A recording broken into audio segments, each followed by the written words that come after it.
በግል ሪካርድ አድርጌልህ ነበር። ሪካርድ በግል አድርጌልሃለሁ።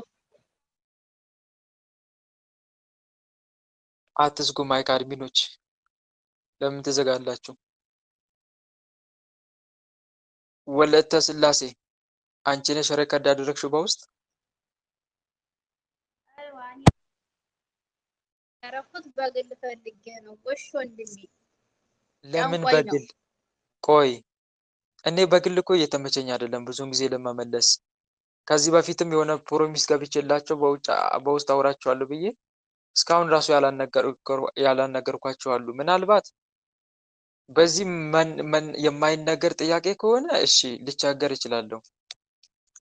ነገር ግን በዚህ የሚናገር ወይም የሚጠየቅ ጥያቄ ሆነው በውስጥ አናግረኝ ባትሉ መልካም ነው።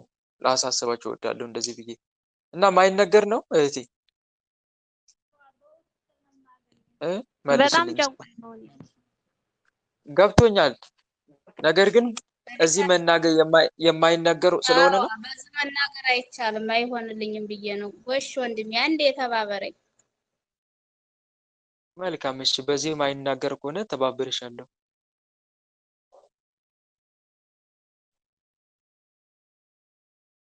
መልካም እሺ፣ ሌላ ጥያቄ?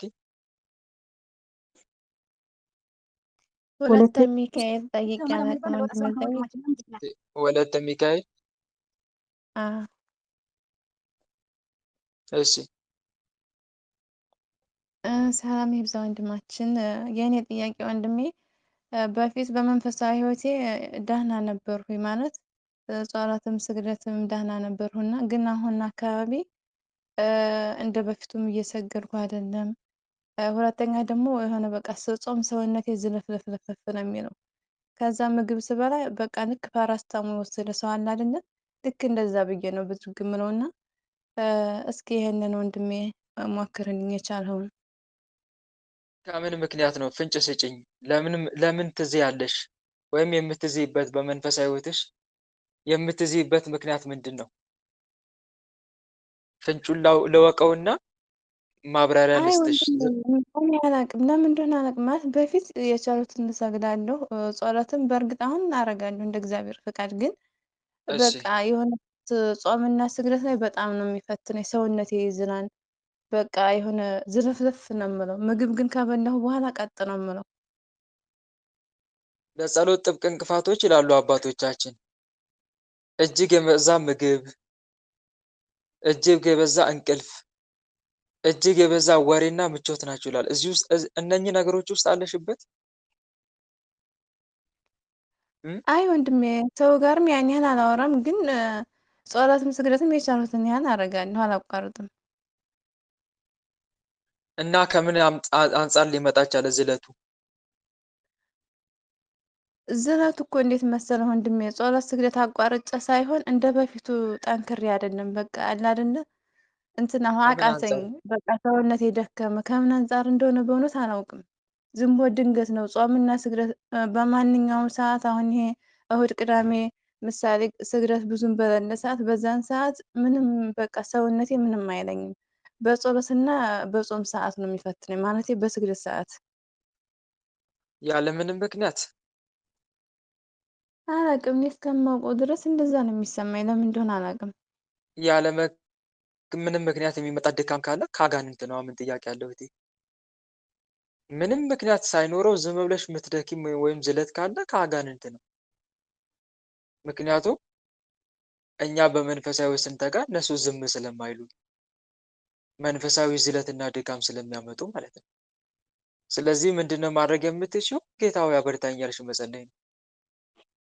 ጌታዬ አበርታኝ፣ መድኃኒዓለም አበርታኝ፣ አጠንክረኝ፣ ብርታት ጉልበት ስጠኝ፣ ምሰግድበትን ምጸልይበትን አቅም ጉልበት ለግሰኝ፣ እኔ ደካማ ነኝ፣ አልቻልኩም፣ አበርታኝ ጌታዬ፣ ሰውነቴን ለመልካም ስራ ለስግደት አነቃቃልኝ እያልሽ መጸለይና መስገድ ነው። እናም ደግሞ በሰውነቴ ውስጥ አድፍጠው ሰውነቴን የሚያዝሉ ክፉ መናፍስትንም ገስጽልኝ፣ ስራቸውንም አስቁምልኝ እያልሽ መቁጠሪያው ላይ ጸሎት አድርገሽ እንዳልሰግድ እንዳልጸልይ ሰውነቴን የምታዘሉ የምታደክሙ እርኩሳን መናፍስት ስራችሁን አቁሙ በመድኃኒዓለም ስም እያልሽ መናፍስቶቹን ቀጥቅጦ ማስወጣት ነው። ይሄ ነው መፍትሄው እህቴ። ነገር ግን እሺ ወንድሜ፣ ማለት እኔ ግራ የገባኛው ከምን ላይ እንደሆነ ማለት እሁድና ቅዳሜ ስግደት ጾም በሌለ ሰዓት ገላዬ ኖርማል ነው፣ ምንም የሚሰማኝ ነገር የለም፣ ደህና ነኝ። ግን ስግደት በኖረ ሰዓት እንደዚህ ብዙ ስግደት ማለት ነው በጾም ሰዓት ነው ይሄ ነገር የሚመጣብኝ ማለት ነው። እና ደግሞ ሙቀት በሆነ ሰዓት ነው በጣም የሚፈትነኝ። ሙቀት ድካም አለ፣ በራሱም ድካም ነው ሙቀት። ነገር ግን እንደ መናፍስት ውጊያ ከወሰድሽ ግን በጾም በጸሎት በስግደት ሰዓት ነው መጸለይ መስገድ በሚቻልበት ሰዓት ያደክመኛል ካልሽ ከአጋንንት ነው። ምክንያቱም በእነኚህ ወቅት የአዝመራ ጊዜ ማለት ልክ ሰው ዘር የሚዘራበትና የሚያጭድበት ጊዜ አለ አይደል? ልክ በዛ ሰዓት እኛም መንፈሳዊ ተጋድሎ በምናካሄድበት ሰዓት አጋንንት ደግሞ በእነኚህ ሰዓቶች ወቅትና ጠብቀው በተለይ አሁን ሮብና አርብ እንዳንጾም አስቀድሞ በጣም ረሃብ የሚለቁ ክፉ መናፍስቶች አሉ። ለምሳሌ ሮብ አንዳንዱን ገና በጠዋቱ ይርበዋል። ሮብና አርብ ጾም በሆነበት ጊዜ፣ ሌሎች ቀናት ግን ጾም አይኖርበት ጊዜ አሉ አይደለ? ለምሳሌ አሁን አብይ ጾም ተፈቶ ጾመ ሐዋርያት ይገባል። በዓለ ሃምሳ ካለፈ በኋላ ከ50 ቀናት በኋላ ጾመ ሐዋርያት፣ ከዛ ጾመ ድነት ይገባል። ጾመ ሐዋርያት ከሰኔ ጀምሮ ይጀምራል እስከ ሐምሌ 5 ይፈታል። ከዛ በኋላ ግን ጾመ ሐዋርያት በገባ በሁለተኛው ቀን ነው ሮብ ዕለት ጾመ ድነት ይገባል። ልክ ጾመ ሐዋርያት ተፈቶ ከዛ በኋላ ሮብና አርብ እንጂ ሌላ ቀን አይጾምም። ሰኞ ማክሰኞ የለም። ሰው በግሉ በፈቃዱ ካልጾመ በቀር ሮብና አርብ ብቻ ግን ግዴታ ይሆናል። ታዲያ በእነኚህ ቀናት አንዳንዶች ሰኞ ማክሰኞ አይረባቸውም፣ ሮብ ግን ይረባቸዋል። ሐሙስ አይረባቸውም፣ አርብ ግን ይረባቸዋል። ሰኞ ጾም በሌለበት ወቅት እስከ ማታ ባይበሉ ምንም ችግር የለም። ግን ጾም ባለበት ወቅት ደግሞ በጣም ይራባሉ። ይሄ ምንድነው? ከጾሙ በረከት እንዳናገኝ የሚደረግ ውስጥ ያደፈጡ የአጋንንት ውጊያ ነው ማለት ነው። ስለዚህ አጋንንትም ጠብቀው በእንደነኛ አይነት ቀናት በጾም ወቅት በተለይ አብይ ጾምን በጣም ይፈታተናል ሰይጣን። አባ ገብረ ኪዳን ባለፈው ያስተማሩትን ትምህርት ቆርጬ ልኬላችኋለሁ እዚህ ቪዲዮ ላይ ማነው በትምህርት መልቀቂያ ላይ ልኬል ሰይጣን አብይ ጾም ላይ በጣም አጥብቆ ይፈታተናል እያሉ ሲያስተምሩ ነበረ።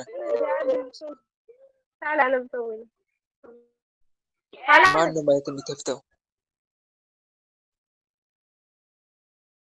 ጋንጭሩ ነው። እግዚአብሔር ይገስጽ እሱ ከሆነ እና በአብይ ጾም አጥብቆ ይፈታተናል ብለው ሲናገሩ ነበር አባ ገብረ ኪዳን። እውነት ነው። ለምንድን ነው በአብይ ጾም ወቅት አጥብቆ የሚፈታተነው ከተባለ ይሄ ጾም በነገራችን ላይ ታላቅ ጾም ነው። ይሄን ጾም የሚያክል ምንም የትኛውም ጾም የለም። አብይ ጾምን የሚያክል ምን ጾም አለ? ምንም ጾም የለም። ይሄ ጾም የጌታ ጾም ነው። ራሱ ጌታ ጾሙ ያስተማረን ጾም አብይ ጾም ነው። ይሄ ጾም እንደ መሸጋገሪያ ድልድይ ነው። በብሉይ በአጭሩ በ5500 ዘመንና ከጌታ ልደት በኋላ ያለው ዘመን እንደ መሸጋገሪያ ድልድይ ነው ማለት ይቻላል። እና ታላቅ ጾም ነው። ደግሞ በዚህ ጾም ትልቅ በረከት ይገኛል። አባታችን ሲያስተምሩ ሰምታችሁ ከሆነ ተንኮለኛ ያልሆነ ሰው ካልሆነ በቀር ከክርስቲያን መካከል አብይ ጾምን ጾሞ በረከት የማይገበል ጸጋ የማገኝ ማንም ክርስቲያን የለም ይላሉ። እውነታቸውን ነው። ተንኮለኛ ሰው የሚባለው ምን አይነት ሰው ነው? በቂም የሚጾም ሰው፣ ቆይ እገድለዋለሁ እያለ የሚጾም ሰው፣ ቂም ቋጥሮ የሚጾም ሰው እሱ ጸጋ አይቀበልም። ነገር ግን ከቂም ርቀን በንጹህ ልብ ሆነን የምንጾመው ከሆነ ይህ ጾም ከዚህ ጾም ረድኤትና በረከት ጸጋ ማያገኝ ክርስቲያን የለም ይላሉ። ስለዚህ ከእንደዚህ አይነት በረከት እንዳንሳተፍ አጋንንት ደግሞ በጾም ወቅት አጥብቆ ይፈታተንናል ማለት ነው። በበሽታ በደዌ እየተመሰለም ይፈታተናል። ጨጓራ በሽታም ተመስሎ እየመጣ ይፈታተናል። ድካም ይለቃል። በተለይ ጾሙን ደግሞ በስግደት ስናደርገው በጣም ትልቅ በረከት ነው የምናገኘው። ስግደት ለጾምና ለጸሎት እንትን ነው፣ የጀርባ አጥንት ነው።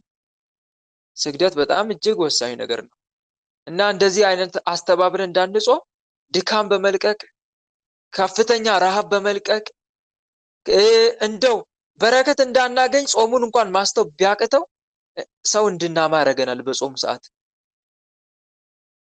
አፋችን ከሐሜት እንዳይቆጠብ ያደርጋል።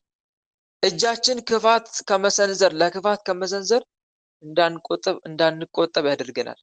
እግራችን ወደ መሸታ ወደ ኃጢአት ቦታ ከመሄድ እንዳንቆጠብ ያደርጋል ማለት ነው። እና ጾማችን ከንቱ ለማድረግ ጥረት ያደርጋል ማለት ነው። እና በጾም ወቅት አብዝቶ ይፈታተናል። ምንድነው መፍትሄው? አምላክን መጠየቅ ነው።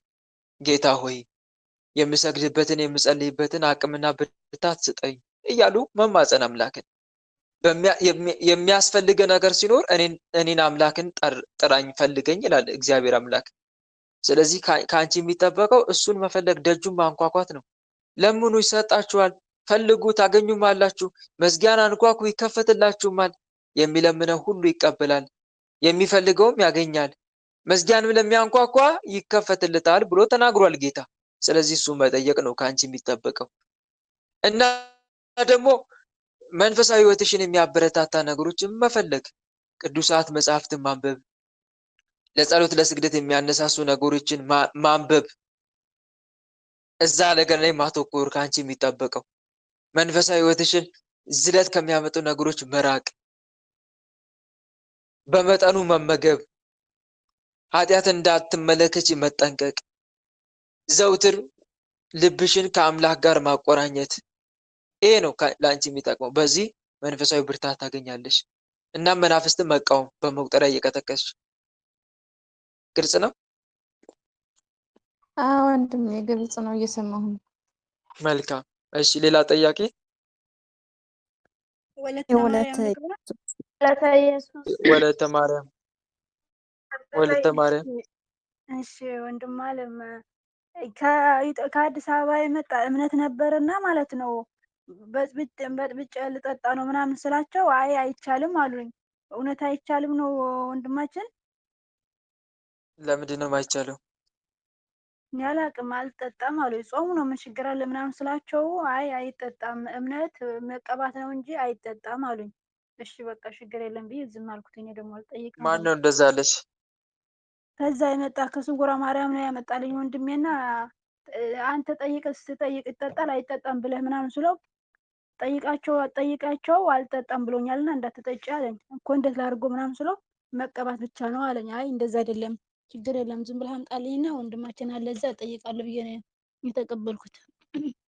እኮ አሁን ይኸውልሽ እዚህ ጋር ምክንያት ያስፈልገዋል። መጠጣት አይቻልም ሲባል በምን ምክንያት ብሎ ማወቅ ያስፈልጋል። ነገር ግን ይሄ መልስ ሊሆን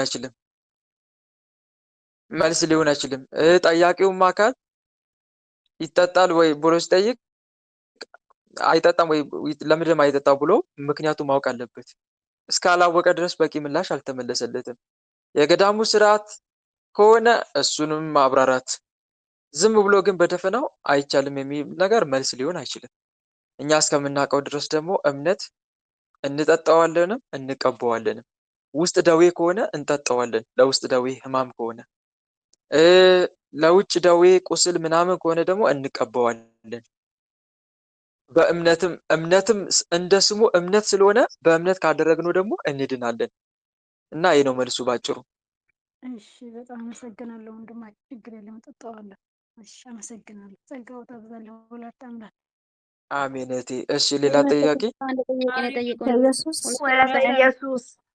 ወለተ ኢየሱስ እኔ ነኝ ወይ?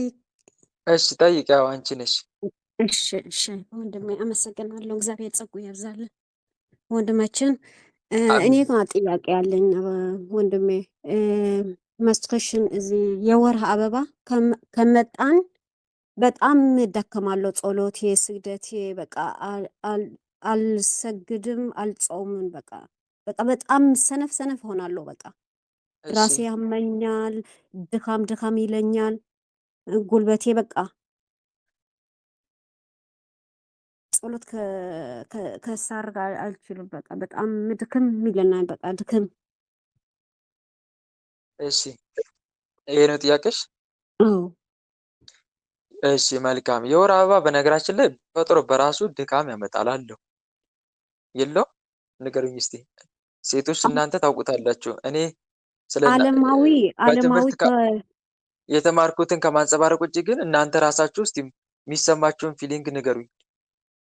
ድካም የለም፣ አለው ግን በፊት ህመም እንደዚህ የለም አልነበርኩም። ድካም አለው። ድካም አለው። እና እሺ እስቲ መልካም እሺ ወደ ተየሽ እስቲ ምንድነው የምትይው? በፊት እንደዚህ አይነበርኩም። በቃ ድካም አለው እንዶ ግን ትንሽ ትንሽ ነው። አሁን እንኳ በቃ መጸለይ አይችልም። ጉልበቴ በጣም ያመኛል። አቅም በላይ ሆነ።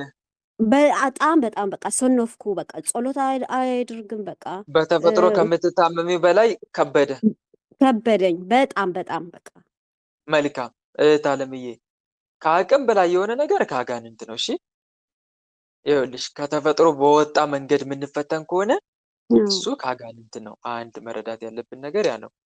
ነገር ግን በተፈጥሮአዊ መንገድ የሚሰማ ድካምን ሳይጨምር ማለት ነው፣ ፈተናን ሳይጨምር ያ እንደዛ ነገሮች ሳይጨምር ከአቅም በላይ ከሆነ በተለይ እንዳሰጊ የሆነ ፈተናውም ደግሞ ድካሙም ደግሞ ጸሎትና ስግደት ላይ ያነጣጠረ ከሆነ ይሄ ከጠላት ነው። እና ደግሞ በተደጋጋሚ የሚመጣ ከሆነ ወር አበባ በአንድ ወር ውስጥ ብቻ ብዙ ጊዜ የምታዩ ከሆነ በአንድ ወር 2 3 የሚመጣ ከሆነ ይሄም ከጠላት መሆኑን ልብ ልንል ያስፈልጋል። ጠላት ስንል ደግሞ እነማን አይነት መናፍስት ይቀመጣሉ? እነ ዛር አይነት ጥላ ይቀመጣሉ፣ እነ ራሄሉ ይቀመጣሉ። የዛር መናፍስቶች በተለይ የደም ግብር የለመዱ መናፍስቶች እነሱም ልክ እንደዚሁ የወር አበባን ያዛባሉ፣ ያበዛሉ። ይሄ ብቻ ሳይሆን ደግሞ በወር አበባ ጊዜ ከፍተኛ የሆነ ህመምም ይፈጥራሉ። በወር አበባ የሚሰማ ፔን አለ፣ ግን አጋንንት ከሆነ ደግሞ ይለያል በጣም። መፈጠራችሁን እስክትጠሉ ድረስ ነው የሚያማርራችሁ። ሴትነታችሁን እስክትጠሉ ድረስ በቃ መጣ ደግሞ እጭ ትሏላችሁ ማለት ነው። ደግሞም የሆነ በቃ ሰውን ንከስ ነው የሚያሰኛችሁ። ምንም ሳያደርጋችሁ ትሳደባላችሁ ያንን ሰው። ምክንያቱም ያላችሁበት ወቅት እንደዛ ከባድ ስለሆነ እና የሆነ ከባድ የሆነ ነገር ከሆነ እህት ወንድሞች ከአጋንንት መሆኑን ልትረዱት ይገባል። እሺ ተፈጥሮ ነው ሳይሆን ከአጋንንት ነው። ፈጣሪ ምንም እንኳን ይሄ የተፈጥሮ ህግ ቢሆንም ወይም ደግሞ በፈጣሪ ፈቃድ የመጣ ቢሆንም ግን ከአቅም በላይ እየተሰቃየ እንድንኖር አያደርግም። ፈጣሪ መጠን አለው፣ ተፈጥሯዊ መጠን አለው። እሺ እየሰማችሁ ነው ወንድሞች? ተፈጥሯዊ የወር አበባ ህመም መጠን አለው። ሴትነታችሁን እስክትጠሉ ድረስ አያደርግም። የተፈጥሮ በወር አበባ የሚመጣ ህመም ሴትነትን እስከ መጥላት ድረስ አያደርስም። ሰውን ደብድብ ንከስ አያሰኝም። እንዲህ አይነት ነገር በጣም ከአቅም በላይ ከሆነ ይሄ ከአጋንንት ነው፣ በእርግጠኝነት ከአጋንንት። ብዙዎች ግን አልተረዱትም። ተፈጥሮ ነው በቃ የፈጣሪ ስራ ነው ይላሉ። ግን ፈጣሪ እንደዚህ ፍጥረቱ እንዲህ እየተጨነቀ እንዲኖር አያደርግም። እሺ ሰምታችኋል አይደል? በእርግጥ በብሉይ ኪዳን ዘመን እንደ ቤተክርስቲያን አስተምሮ በጣም ከባድ ነው። ይሄ ነገር እንዴት ሊመጣ ቻለ? መጀመሪያ ምንጩ ምንድነው ከተባለ ያው ሔዋን ያችን እጽ አድምታት የለም? ያችን እጽ እንዳደማሻት አንቺም ትደሚያለሽ ተብላ ነበር። ያው ይሄ ነው አንዱ ምክንያቱ። ግን በጌታ ልደት አማካይነት ያ ቀሏል። እንደዚህ አስጨናቂ የሆነ ህመም የለም ከዛ በኋላ። እና ይሄ ከአቅም በላይ የሆነ ህመም ከሆነ ግን ከአጋንንት መሆኑን ልትረዱት ይገባል። እነ ራሄሎ ማህፀን ላይ ተቀምጠው ምን ይሰራሉ? እነ ዛር አይነ ጥላ ማህፀን ላይ ተቀምጠው ምን ይሰራሉ? ደም የለመዱ መናፍስቶች ማህፀን ላይ ተቀምጠው ምን ይሰራሉ? ሌሎችም የማህፀን እድል መተት ማህፀን ላይ ተቀምጠው ምን ይሰራሉ? ሾተ ላይ መንፈስ ማህፀን ላይ ተቀምጦ ምን ይሰራል? በአጭሩ በአጠቃላይ ጠቅላላ አድርጌ ስነግራችሁ ማህፀን ላይ የሚቀመጡ መናፍስቶች ምን ይሰራሉ? እነሱ ህመምን ያበዛሉ። በጣም ነው ከባድ ህመም ነው የሚያመጡት። ግልጽ ነው አይደለ? ይሄ ከአጋንንት ነው። ስለዚህ ልትቃወሙት ይገባል። እንዴት ነው የምትቃወሙት? ተፈጥሮ ነው ብሎ መቀበል ሳይሆን መቃወም። እንዴት? ቅዱስ ሩፋኤል የቅዱስ ሩፋኤልን ጸበል መጠጣትና መጠመቅ፣ በተለይ ማህፀብን መታጠብ በቅዱስ ሩፋኤል ጸበል፣ ድርሳኑና መልኩን ባደረሳችሁበት የቅዱስ ሩፋኤል ጸበል ማህፀናችሁን ምን ማድረግ? መታጠብ እና መጠጣት። በተለይ በወር አበባ ወቅት ጠጡት አብዝታችሁ። ድርሳኑን እየጸለያችሁ ቅዱስ ሩፋኤል ሆይ ህመሜን አቅልል፣ ማህፀኔ ላይ ተቀምጠው በወር አበባ ወቅት ጠብቀው ከፍተኛ የሆነ ሴትነቴን እስክጠላው ድረስ ከፍተኛ የሆነ ህመም እያመጡ የሚያስጨንቁኝን ክፉ መናፍስት ከማህፀኔ ላይ አንሳልኝ። ይህን ጸበል ስጠጣ ይህን መልክንና ድርሳንን የጸለይኩበትን የጸሎት ውሃ ስጠጣ ቅዱስ ሩፋኤል አንተ ፈታዬ ማህፀን እባክህ መናፍስቱን ከማህፀኔ ላይ አንሳልኝ፣ ህመሙንም አቅልልልኝ እያላችሁት መጠጣት በእምነት ያቀለዋል። በእውነት ያቀለዋል። እህት ወንድሞች፣ ህመሙን ያቀላል፣ መናፍስቱንም ደግሞ ያነሳል ከማህፀን ላይ ማለት ነው። እና ይህንን በእምነት እንደዛ እያደረጋችሁ ምን ማድረግ መጠጣት፣ አብዝቶ መጠጣት ያንን እና የእመብርሃንንም መማፀን እመብርሃንም ወለላይቱ እሷም ታቀልላችኋለች። በተለይ ሰኔ ጎልጎታዋን ጸልያችሁ መጠጣት። መንፈሳዊ ሰው መንፈሳዊ መንገዶችን ዘዴዎችን ሁሉ ይጠቀማል እና እናንተም እንዲህ አይነት መንፈሳዊ መንገዶችን ብትጠቀሙ መልካም ነው እላለሁ። ግልጽ ነው። ይህን ይመስላል እቴ። እሺ አመሰግናለሁ ወንድሜ። መልካም። እሺ ሌላ ጥያቄ? ወለተ ኢየሱስ እሺ ወለተ ኢየሱስ አሴት። እሺ ወንድማችን ይሄን ጥያቄ ጆሮዬም ማለት ነው የሚያመኝ ልክ ተሰዓትና ስተኛ ነው ማታ ማለት ነው። እና በጣም ግራ የሚያጋባኝ ደህና ሆንና አሁን ለምሳሌ ቀኝን ካመመኝ አለጡል ቀኝን ይሻለኛል። ከዚያ ደግሞ ግራዬ ላይ ሆኑ ግራዬ እኮ ደህና ነው ምንም ነገር አልጠዘጠዘኝ ምን አላለኝ። ከዚያ ተኝቼ ስነሳ ጆሮዬ ፈርጦ ነው ወይም ማገኘው ምናምን ደግሞ የሚያመኝ ማታና ስተኛ ማለት ነው። እና ከሰዓት ነው የሚያመኝ ማለት ነው። ሆዴም ዝም ብሎ እየጠበቀ በጣም ነው ግራ የሚያጋባኝ። ጊዜ እየጠበቀ ማለት ነው። አዎ ጊዜ እየጠበቀ እኔ ልብ ያልኩትም አሁን ነው። ያኔ ብዙም ልብ አልለውም ነበር፣ እንደ በሽታ አልቆጥረውም። ዝም ብዬ ቀጠቅጠዋለሁ ያኔ ምናምን ነገር። ተስፋ ግን አሁን ላይ ለማስቆረጥ ደግሞ ነው። ልብ ተስፋ ለማስቆረጥ፣ ግራ ለማጋባት እናም ለማስጨነቅ ነው። ሰዓት እየጠበቀ የሚያሳምም ከሆነ እናም እነማን ሊሆኑ ይችላሉ ከተባለ እንደ ቡዳ ዛር፣ አሾሻኪ መንፈስ፣ ጆሮ ላይ የሚቀመጡ መናፍስቶች ማለት ነው። እነኚህ መናፍስቶች ሊሆኑ ይችላሉ። አንቺ ታዲያ ቅባ ቅዱስ መቀባት መቀጥቀጡ መልካም፣ ተነሱ ማለት መልካም፣ ግን ቅባ ቅዱስ መቀባት። ለምሳሌ ቅባ ቅዱስ ግን ስትቀቢ እንዴት ነው? ለምሳሌ ሰኔ ጎልጎታ ወይ ጸለይሽበት ቅባ ቅዱሱ ላይ እመቤቴ ኪዳነ ምሕረት ጆሮ ላይ ተቀምጦ የሚያቆስለውን ወይም ሰዓት እየጠበቀ የሚያሳመኝ ክፉ መንፈስ ገስጭልኝ፣ ከጆሮ ላይ አንሽልኝ፣ ፈውስንም ላኪልኝ እያልሽ ቅባ ቅዱሱ መቀባት። ግልጽ ነው። አዎ ግልጽ ነው። እንደማለምዬ ሁሌ እቀባለሁ አላቋርጥም። ግን እንጃ እንዴት ነው የምትቀቢው? ዝም ብሎ መቀባት ወይስ እንዴት? ላይ እንደዙ እየተማጸንኩ ነው የምቀባው። ሀታ ሁላ ስለተስዬ ሁላ እንትን ሳይል አስገብቻለሁ ማለት ነው። ስለቱን ሁላ እንደዚሁ ያሽረኛል ብዬ አምኜ ማለት ነው ተማጽኛ ያደርጋለሁ። ግን ስማጸን ወደዛው ነው የሚብሰው። እንዳልከው ተስፋ ለማስቆረጥ ይሆናል ብዬ እንትን እላለሁኝ። ግን አሁን ደግሞ ጊዜውን ሳየው ጊዜ እየጠበቀ ነው የሚያመኝ። ከሰዓትና ከማታ በቃ ከሰዓት ጀምሮ ያመኛል፣ ጥፍት ይላል። እኔ እኮ የሚገርመኝ አሁን ቀኝ ላይ ምንም ነገር እንዳልተፈጠረ ጥፍት ይልና ግራዬ ላይ ይሆናል። እንደዛው ግራዬ ላይም ደግሞ ተሻለኝ ብዬ እንትን ስል ቀኝ ላይ ያገኘዋለሁ። በጣም ነው ግራ የሚያጋባኝ።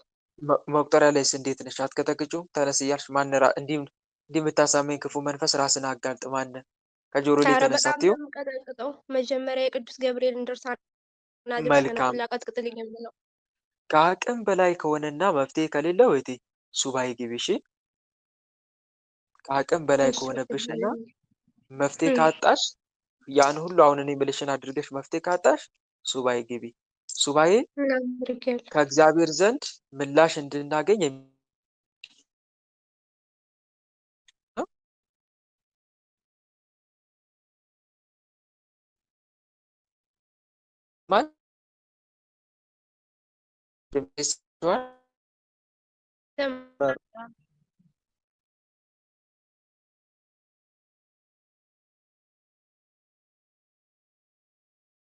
በስላሴ ስም ይሰማችኋል ድምጼ?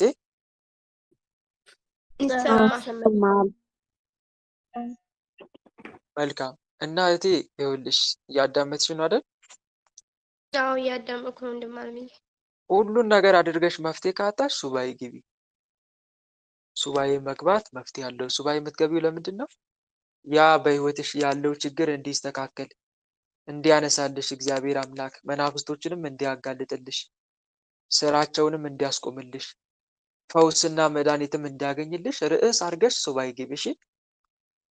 የሆነ ነገር እሺ ሞክራችሁ ጸሎትም ስግደትም አድርጋችሁ ነገሩ ካልተስተካከለ ሱባኤ መግባት ልመዱ። እሺ? ሱባኤ መግባት እንልመድ። ይሄን ይመስላል። እሺ፣ ሌላ ጥያቄ? ጆሮዬ ላይ ያለውን ቀይ ይቅርታ ወንድም አለምዬ። አቤት፣ ምን አልሽ? አልጨረሽም እንዴ?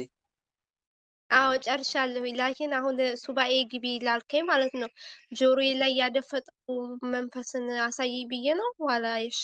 አንሳልኝ ነው እንጂ መፍትሄ ስጠኝ ነው እንጂ ፈውስ መድኃኒትን ላክልኝ፣ መናፍስቶችንም አጋልጥልኝ። ህመም አይደለ? ጆሮም ምንም እንኳን ጆሮች ቢያምም እኮ ህመም ነው። እየተፈታተነሽ አይደለ? ስለዚህ ከአቅም ኧረ በላይ በጣም ሆኖብኛል አለሽ። ስለዚህ በዚህ ጉዳይ ላይ የምጠይቀው ምንድን ነው? አንደኛ መናፍስቶቹን ያዝልኝ፣ እናም ፈውስን ላክልኝ። ፈውሰኛ አምላኬ፣ ከጆሮዬ ላይ መናፍስቶቹን አንሳልኝ፣ መናፍስቶቹንም አጋልጥልኝ፣ ከህይወቴም አስወግድልኝ። ዳግም በእንደዚህ አይነት ነገር እንዳይፈታተኑ አድርግልኝ። ግልጽ ነው። እንዳይፈታተኑም አድርግ። እንደዛ ብለሽ ነው የምትጠይቂው ማለት ነው። እሺ ወንድም አለምዬ አመሰግናለሁ። ጸጋውን ያብዛልህ መብራን ፈሪተ ስላሴ ወልደ አማኑኤል አሜን። ፈሪተ ስላሴ ወለተ ትንሣኤ ጠይቅ መስመስላ አው ጠይቂ። የኔ ጥያቄ ልክ እንደ እህታችን ተመሳሳይ ነው፣ ግን መፍትሄ እንደሚያውቁም ልጆች ይኖራሉ የሚመልሱልኝ። አንተንም ከቻልክ ትመልስልኝ ብዬ ነው። መንፈሳዊ ህይወት እንደ ድሮ አይደለሁም። ጸሎት አረጋለሁ፣ ትንሽ በትንሹ አሰግዳለሁ። መቁጠሪያ አልጠቀምም።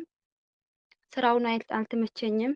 ነገር ግን ስለ መንፈሳዊ ውጊያዎች ስለተማርኩበት አንድ መንፈስ ስመጣ በህይወቴ ምንም ስራ አይሰራም ነበር። በድርሳን ታሰር ነበረ። መቁጠሪያን ባልቀጠቀጥም ገና ስመጣ ምልክት ያሳይ ነበር። ወይ በእንቅፋት ያወድቀኛል ወይም እንደ ዝንቅ አድርጎ እንትን ይዘኛል። መንፈስ እንደመጣ እንደገባኝ ከሰዎቹ እንደመጣኝ ይታወቀኛል።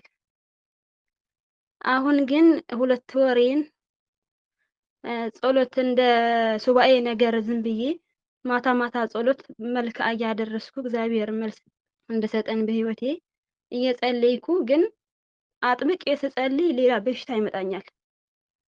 ጸሎትን ትውት ካረኩት ግን በሽታውን ይተወኛል፣ እንትን ይለኛል። አሁን አጥብቄ ስጸልይ ለእግዚአብሔር አጥብቄ በህይወቴ መልስ ስጠኝ ብዬ ማታ ማታ ቢሆን በእንባ እያለቀስኩ መልስ ስጠኝ እያልኩ ከዛ ጉሮሮዬ ላይ እንትን ትልቅ ቁስል ወጣኝ እና በጉሮሮ ላይ ትልቅ ቁስል ወጣኝ።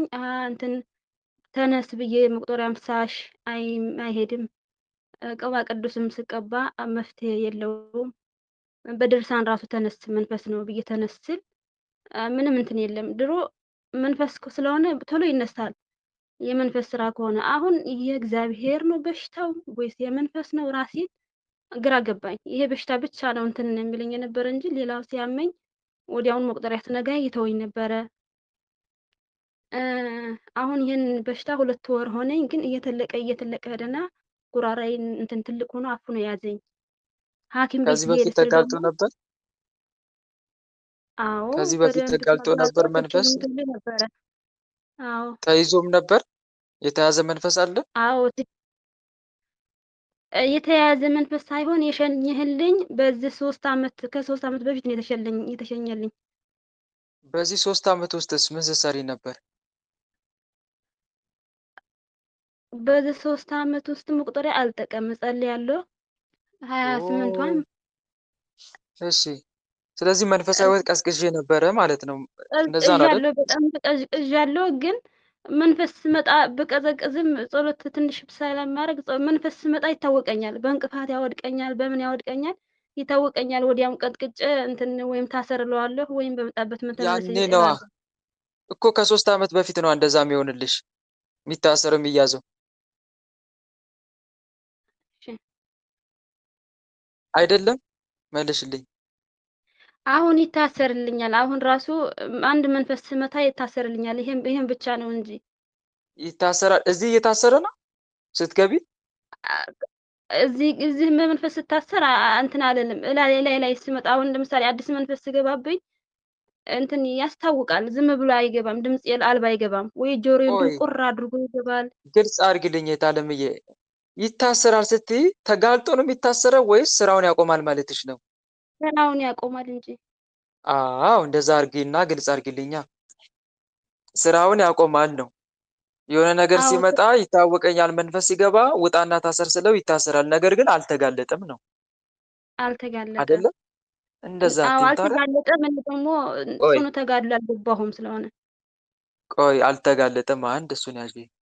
ሁለተኛ ደግሞ ግን ከዛሬ ከ3 ዓመት በፊት መንፈስ ተጋልጦ ሁሉ ይታሰርልሽ ነበር አዎ እኮ። እሱን ነዋ። ግን አሁን ደግሞ እንዳይጋለጥ ያደረገው ምንድን ነው? አንቺ ትጋት ቀንሰሻል። የቀድሞ ትጋትሽ የለም ማለቴ በጸሎት ማን ነው በመቁጠሪያ አትቀጠቅጭም ነበረ፣ እንደ ድሮም አትሰግጂም ነበረ፣ እንደ ድሮም አትጸልይም ነበረ ማለት ነው። አዎ አልጸልይም፣ እንደ ድሮ አልሰግድም። እሱ ነው። ግን ለምን ግን በመሀል ቀንሽ? እስቲ ምክንያቱም ብትነግሪኝ ደስ ይለኛል። ለምን የዛን ቀንሽ? እስቲ ሰዓት ምክንያት ብነግር የዛን ሰዓት አንድ መንፈስ ብቻ ቀርቶ ነበረ። ሱባኤ ገብቼ 7 ቀን ሱባኤ ገብቼ ጨርሼ በእመቤታችን ሱባኤ የምንገባበት ነሐሴ ላይ ነው የተሸኘልኝ። አንድ መንፈስ የዝሙት መንፈስ ቀርቶ ነበርና በነገታው በጣም በጥልቅ ታመምኩ። እሺ በጣም በጥልቅ ታመምኩና ከመንፈሳዊ ውጭ በቃ ወጣሁ። በቃ ከዚህ ወጣሁ፣ ከማህበሩ ጠፋሁ። አሃ ተስፋ ቆርጠሽ ማለት ነው። አዎ 7 ቀን ሱባኤ ገብቼ ነበርና የዛን ቀን መንፈሱ ሲሸኝልኝ አንድ መንፈስ ብቻ አልሸኝም ብሎ ቀርቶ ነበረ። ተሸኝ ስትለው እቆያለሁ ብሎ አንድ የዝሙት መንፈስ ቀርቶ ነበረ። ከዛ አንቺ ተስፋ ቆርጠሽ ተውሹ መንፈሳዊነቱን። ጸሎት ማድረግ ጸልያለሁ፣ ግን አልሰግድም፣ አልቀጠቅጥም ነበር። ወይቴ እኮ እሱ ነው እኮ ችግርሽ። አሁን አንደኛ አልተገነዘብሽም። ሲጀመር ወደ መንፈሳዊ ውጊያ ስትገቢ ውጊያው እስከምን ድረስ መሆን እንዳለበት አንቺ የመሰለሽ መቀጥቀጥና መስገድ ስትጀምሪ፣ መናፍስትን መዋጋት ስትጀምሪ የሆነ ለወራትና ለአመታት ብቻ ተዋክተሽ ሁሉ ነገር በቃ እርግፍ ሆኖ በቃ በሰላማዊ ህይወት ምትኖር ይመስልሽ ነው አይደል? ከዛ ፈተናው ሲቀጥል እጭ ብለሽ ደግሞ ተውሽው እርግፍ አድርገሽ። ከዛ አሁን ደግሞ ባሰ። አሁን ደግሞ ህመሙን ከፍ እያደረገ ሲመጣ መጣሽ እንግዲህ አይደል? አዎ ወይ ታለምዬ። እና ይሄ ነው እኮ አሁን ችግሩ። አይሽ አይደል? አንቺ ብታዩም አይተውሽም አጋንንት። ትምህርት ውሰጂ እንግዲህ። ሌሎቻችሁ እህቶቼ፣ ወንድሞቼ ትምህርት ውሰዱ። ባትጸልዩ ባትሰግዱ መንፈስ የሚተዋችሁ የሚመስላችሁ በጣም ብዙዎቻችሁ አላችሁ። ባትጸልዩ ባትሰግዱ ባትቀጠቅጡ በቃ የራሱ ጉዳይ ብላችሁ ብታዩት እሱ የሚተዋችሁ መስላችሁ ነው። ይፈታተናቸዋል።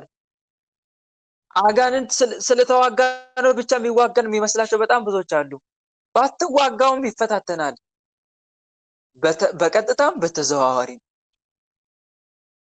እና አሁን ተመልከቺ፣ መፍትሄ ስታጪ መጣሽ እንግዲህ። አሁንም ተመልሰሽ እንግዲህ የታለምዬ እኔ መመክርሽ የቀድሞ ትጋትሽን መልሺ። ግልጽ ነው። የቀድሞ ትጋትሽን መልሺ። እንዴት ነው የምትመልሺው የሚለውን እሱን ልንገርሽ። አንደኛ ንስሐ ግቢ።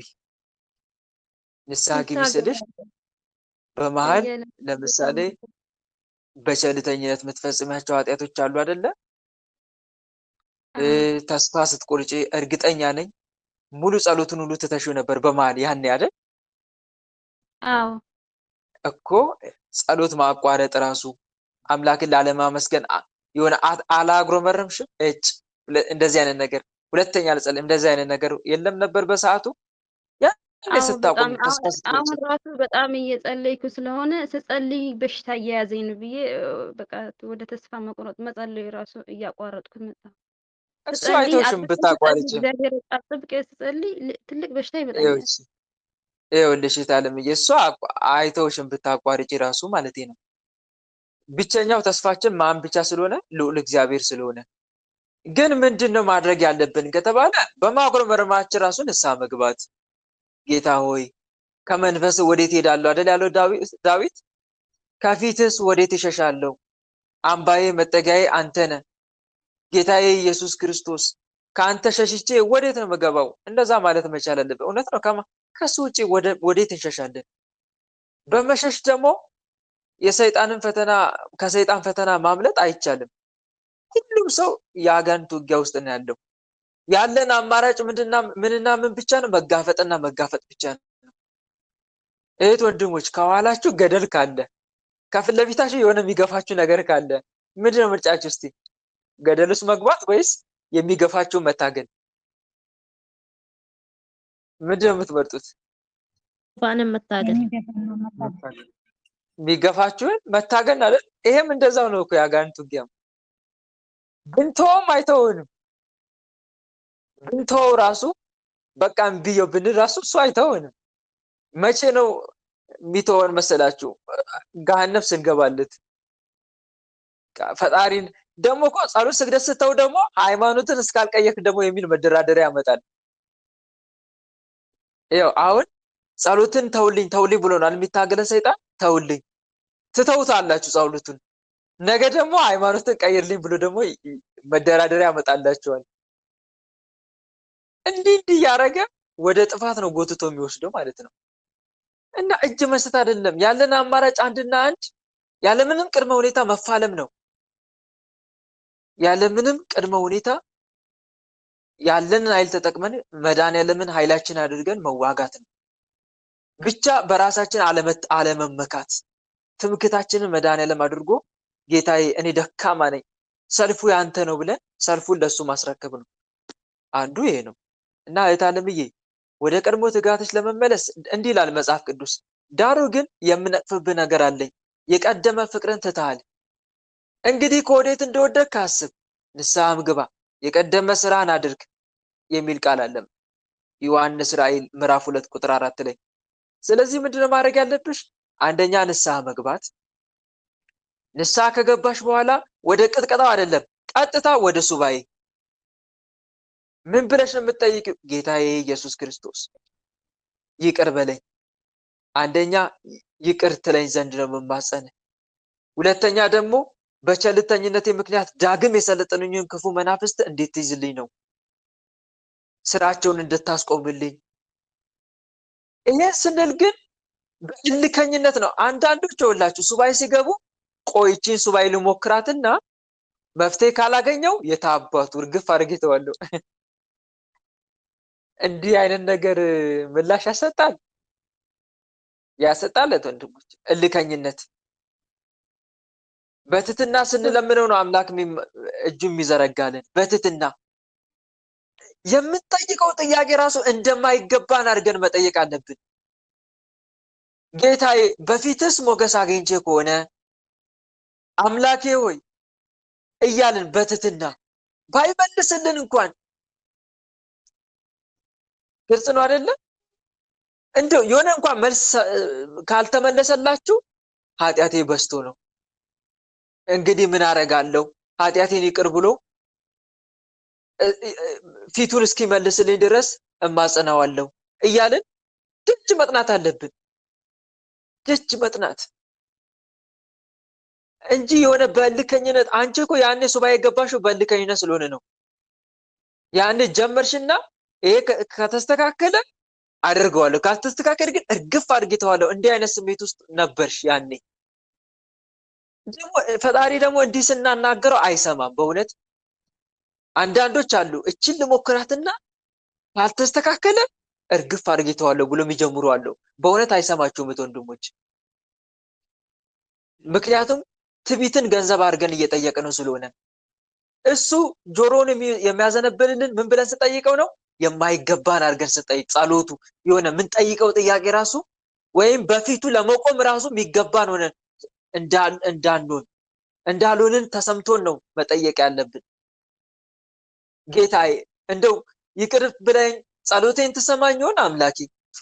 በፊትም ሞገስ አገኘው። ምክንያቱም እኔ ኃጢአተኛ ነኝ እንዲህ ብዬ ራሱ ልጠይቅ አይገባኝም። እንደው በፊትም ሞገስ ካገኘው ጌታዬ እባክህ ወደ ባሪያ ዘንብል እያልን በትህትና ካልተመለሰስ ደጅ መጥናት አሁንም እንዲህ ነው እንጂ በእልከኝነት በትዕቢት አይሰማንም፣ በእውነት አይሰማንም። እና አንድ አሰላለፍሽን አስተካክል እሺ። ወለተ ትንሣኤ ከእንግዲህ ምንም ቢፈጠር ምንም እሱን ላለመተው ለራስሽ ቃል ግቢ። ከእንግዲህ ከፈጣሪ ምላሽ ብታገኝም ባታገኝም ከሱ ላለመለየት በሱ ላይ ላለማጉረምረም ወስኝ። ካለፈው ስህተትሽ መማር ማለት ይሄ ነው። እሺ እሺ ራስሽን እንደ ደካማ ጸሎት ራሱ ማቅረብ እንደማይገባሽ ጸሎት ማቅረብ ስልሽ የሆነ ነገር አሁን ለምሳሌ ፈጣሪን ለተቸገርነው ነገር መጠየቅ አግባብ ነው፣ ግን ይገባናል? ከኃጢአታችን አንፃር መልሱልኝ። አይገባንም። በቃ በእንደዛ አይነት ስሜት ሆነሽ ነው መጠየቁ እኮ ተገቢ ነው፣ ግን ከኃጢአታችን አንፃር ደግሞ እኛ ኃጢአተኞች ነን። እንደዛ እያለን በፊትስ ሞገስ አግኝቼ እንደው አባ ጊዮርጊስ ዘጋስጫ ፈጣሪን በቀጥታ ከማውራት ይልቅ መብራንን ማውራት ይቀለዋል። ለምን ታውቃላችሁ? እሱ እንደሌለው መብራን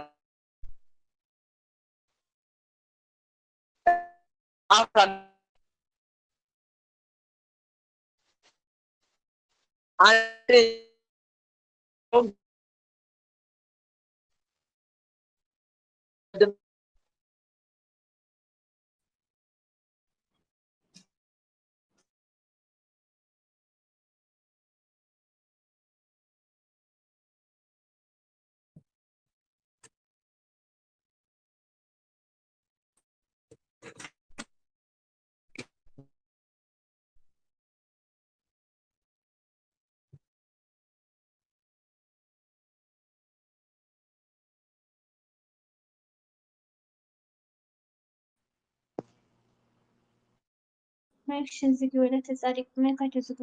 ይመጣል።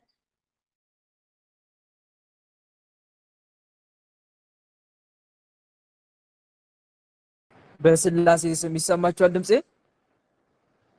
አሁን ይሰማል። አዎ ይሰማል።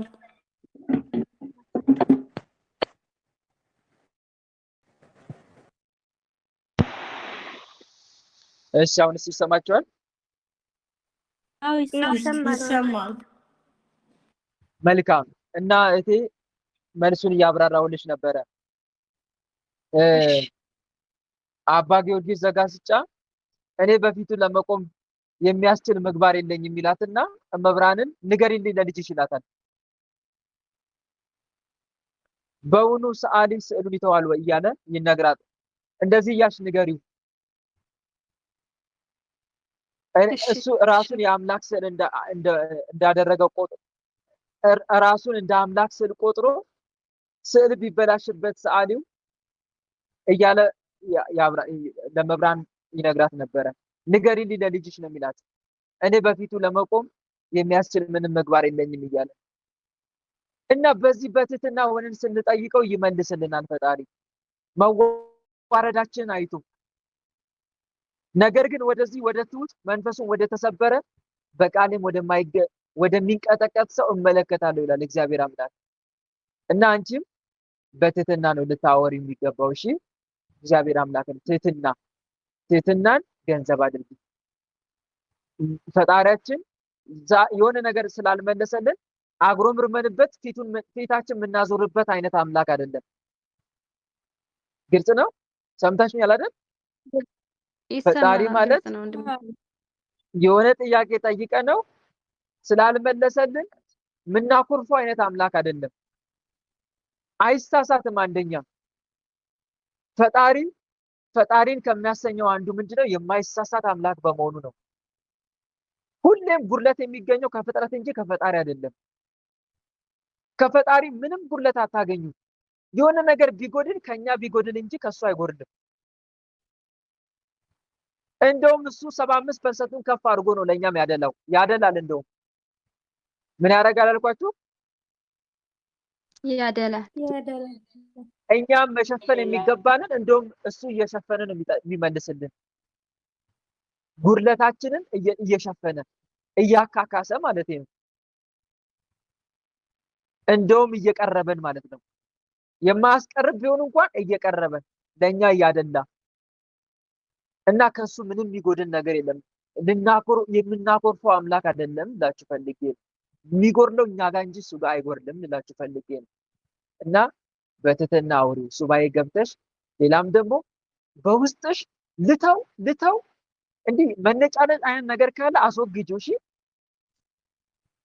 እንደዛ አይነት ነገር በውስጥ ይሄ አይነ አላል ልተው በቃ እንደዚህ ተስፋ ማይቆም ድሮ ልጅ ሳለው እንደ ልጅ እናገር ነበር። ይሄ የልጅነት ባህሪ ስሜት ይባላል።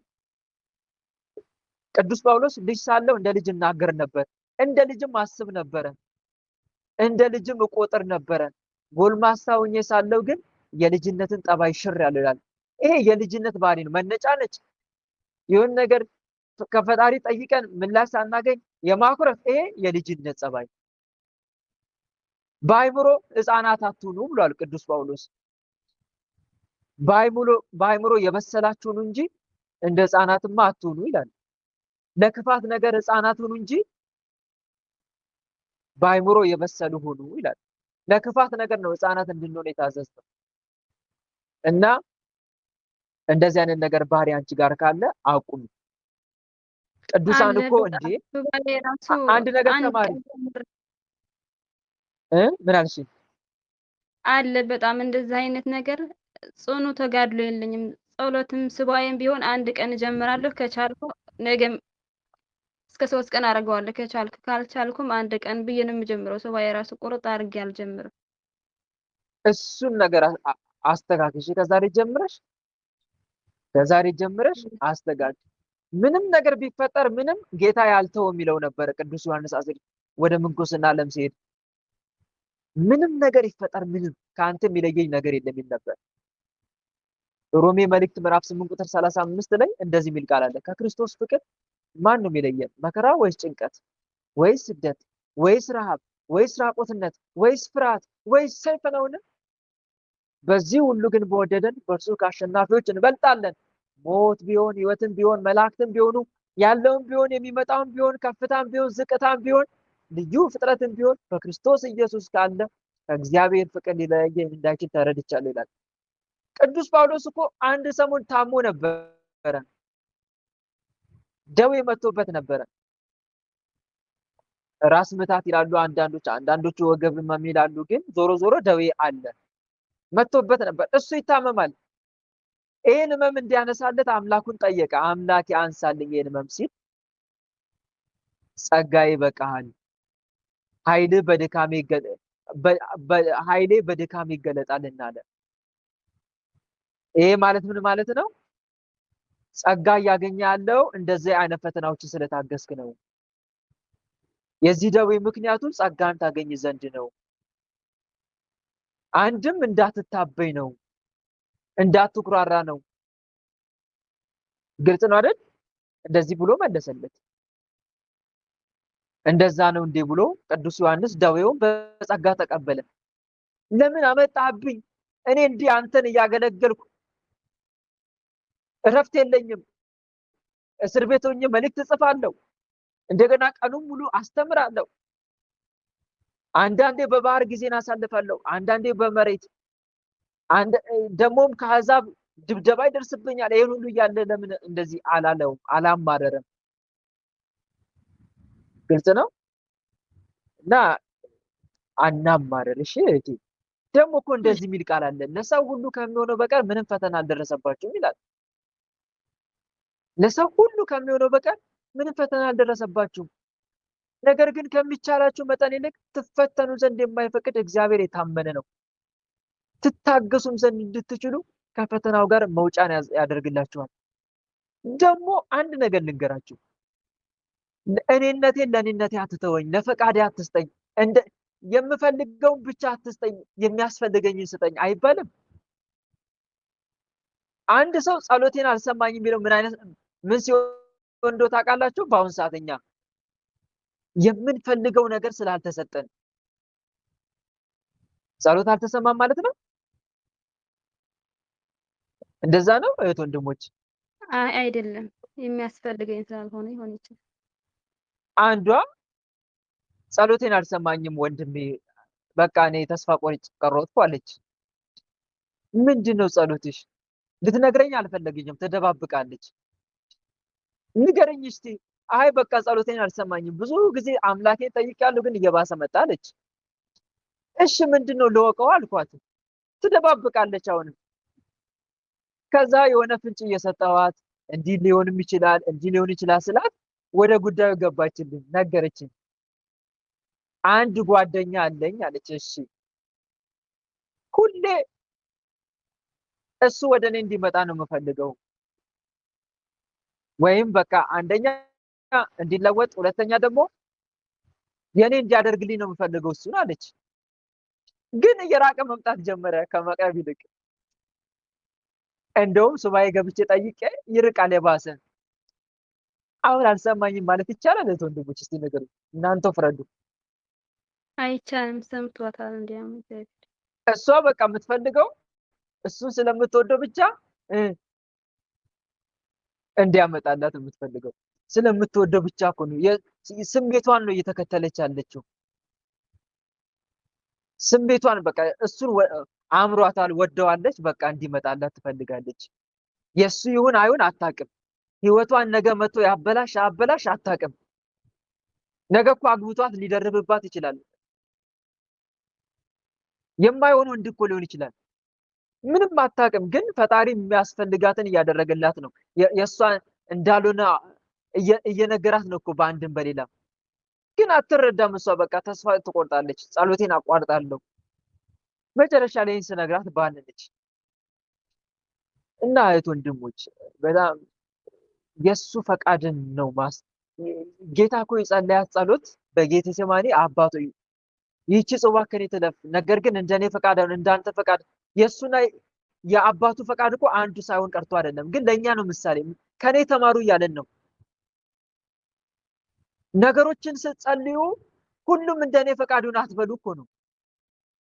አንተ ሚሻለኝን ምረጥልኝ በሉ እኮ ማለቱ ነው አምላክ።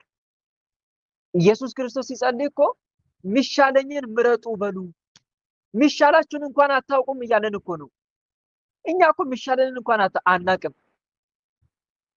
ለኛ በጎ ነው እንኳን መምረጥ አንችልም እኮ እኛ። በቃ ነገሮች ሁሉ በአይናችን በጎ መስሎ ስለታየ ነው የምንታገለው ያንን ለማግኘት። እና የፈጣሪ ፈቃድ ይሻላል ከኛ ፈቃድ ይልቅ። እሱ የመረጠልን ይሻላል። እኛ ከመረጥነው ጣፋጭ ይልቅ እሱ የመረጠው መራራ ይሻላል። እና ጸሎቴን አልሰማኝም አትበሉ ወንድሞች፣ አትበሉ።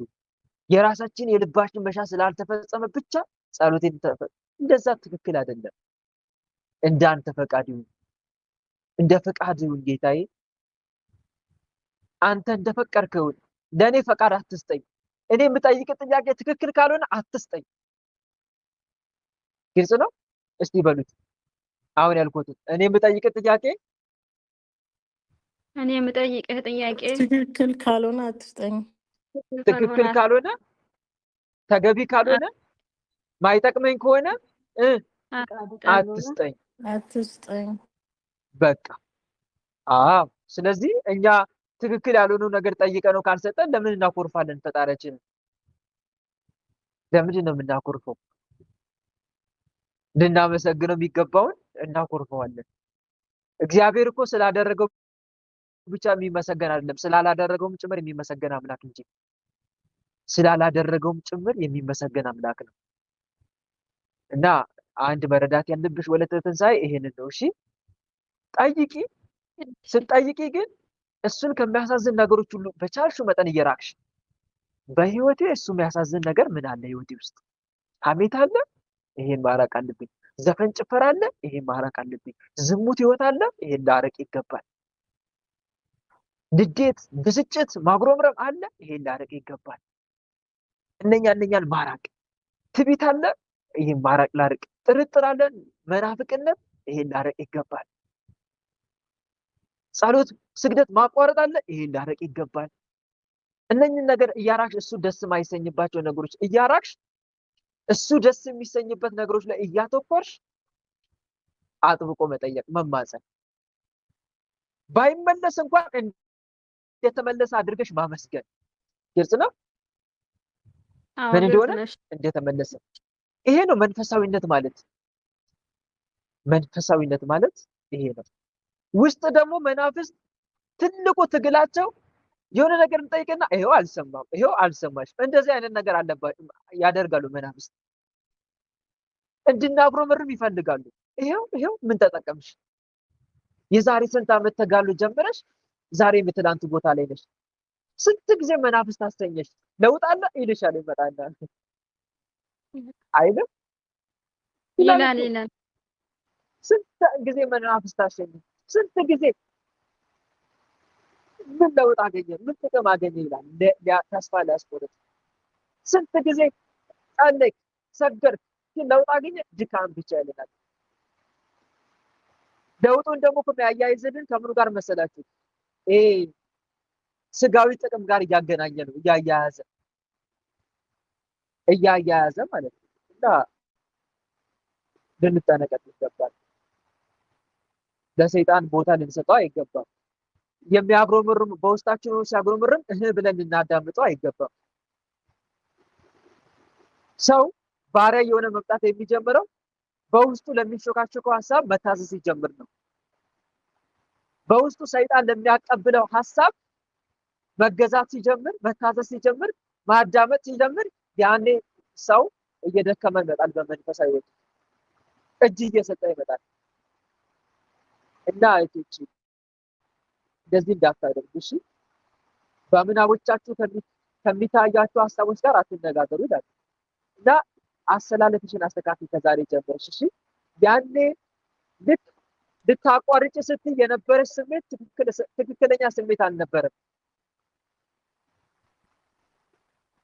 እሺ ሱባኤ ግቢ፣ ንስሐ ግቢ። ከዛ ሱባኤ ግቢ፣ አምላክሽን ይቅርታ ጠይቂ፣ ማረኝ አምላኬ በዩ። ብሞትም ብኖርም ያንተ ነኝ በዩ። ከዛ በኋላ ጸሎት ስግደትሽን ሳታቋርጪ፣ መቁጠሪያም ሳታቋርጪ በየቀኑ ቋሚ በሆነ መንገድ ጀምር እሺ። መቁጠሪያ አይመቸኝም። ያለሁበት ቤት ብሰግድ ዝም ብዬ ብገስጽ ያለሁበት ቤት አይመቸኝም። እስቲ ለምሳሌ ከምን አንጻር ነው የማይመቸው?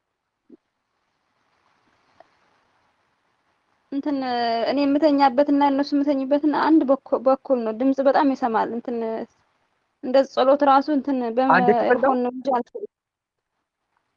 ከሰው ክፍሉ ጋር ነው የተያየ የምትተኛው? ሰዎች ጋር ከአረቦች ጋር የተያያዘ ነው። ድምጼ በጣም ይሰሙታል። እሺ ደግሞ እኔ ተቆጥተውሻል? ደግሞ የራሴ አንድ እንዳትቀጠቅጭ ብለህ ቆይ፣ ተቆጥተውሻል ከዚህ በፊት ለምን ትቀጠቅጫለሽ ብለህ ወይስ አንቺ ራስ ተሳቀሽ ነው? እኔ ራሴ ተሳቅቄ ነው። ወንድማችን ደግሞ እዚህ አንድ ነገር የሚያስቸግረኝ ነገር ደግሞ እኔ መቁጠሪያ ቆይ ስቀጠቅጥ ወዲያው መንፈሱ ይጋለጣል፣ ይጮሃል። ይጮሃል? እሺ አዎ መቁጠሪያ ገና እንደጀመርኩ ብሎ ነው የምጮኸው እና ሰዎቹ አረቦቹ የሄድኩበትን ስራ ሁሉ እንትን ይረብሻቸዋለሁ። ለራሴ ይሳቀቃለሁ ነው እንጂ ለምን ቀጠቀጥሽ አይሉኝም። መልካም። አንደኛ ይኸውልሽ ፍርሃትሽን አስወግጂ። አንድ ሁለተኛ፣ ሲቀጥል ደግሞ መንፈስ እንደዚህ ሲጋለጥ የሚረብሽ ከሆነ ማሳሰብ፣ እንዳይረብሽ ማሳሰብ። ለምሳሌ እንበልና የምትማጠኘው መልአክ የለም አለ ሊቀ መላኩ ቅዱስ ገብርኤል። በጣም ቅዱስ ገብርኤል ከሆነ መልኩን ትጸልይና ሊቀ መላክ ቅዱስ ገብርኤል እነኚህ መናፍስቶች ያዝልኝ እንዳይረብሹ ማድረግ ሲጋለጡ፣ ግልጽ ነው። እንዳይረብሹ ምን አድርጋቸው? ስርዓት አዝዝልኝ፣ አንተ ቅጣልኝ፣ ለአንተ አሳልፌ ሰጥቻለሁ ብሎ አሳልፎ መስጠት። መናፍስቶቹንም አትረብሹ በመድኃኒዓለም ስም በሊቀ መልአክ በቅዱስ ገብርኤል ስም እንዳትረብሹ ብለሽ ማዘዝ። ከዛ አይረብሹ። ተመልሼ መጣሁ ወደ አንተ ተመልሼ መጣሁ። አንተ መጣ ስትቅለበለብ አንተ አይደለህ እዚህ በአብ ወልድ ያደረስከኝ። በመንፈስ ቅዱስ ስም በኃያሉ በመድኃኒዓለም ስም በቅድስት ዝም ድንግል በል ማርያም ስም ማን ማን ዝም ናቸው? በል ዝም ማን በል ማን ናቸው? ዝም በል ዝም በል ዝም በል ተናገሩ። ዝም ቅዱስ ገብርኤል በሳት ሰይፍ ይረዳቸው። አልናገር ሰላም ለከ ገብርኤል ሊቅ አልናገር ነበልባለ እሳት ምውቅ ቀደስኮ መስዋዕቱ ለመልከ ጼዴቅ ከመ ትባርከነ በመስቀልከ ዘወርቅ ገብርኤል ማእከሌነ ተዋነይ በጽድቅ ሊቀ መላእክት ቅዱስ ገብርኤል በሳት ሰይፍ ይረድ። ቶሎ በል ቶሎ ቶሎ። ማን ማን ናቸው? ሁላችሁም ተናገሩ ቶሎ። ማን ማን ናቸው? አንገቷን ያሳበጥከው ማለት ነው። ጎሮሯን ቡዳ ዛር ነኝ ቡዳ ዛር ነኝ ቡዳ ቡዳ ቡዳ ዛር። ነኝ ሌላስ? ቡዳ ዛር ቡዳ ጠቋር ውይ ውይ ውይ ጠቋር ውይ ውይ ቡዳ ዛር። ሌላስ? ተመልሼ መጣሁ ጠፋህ። እሺ ሌላስ?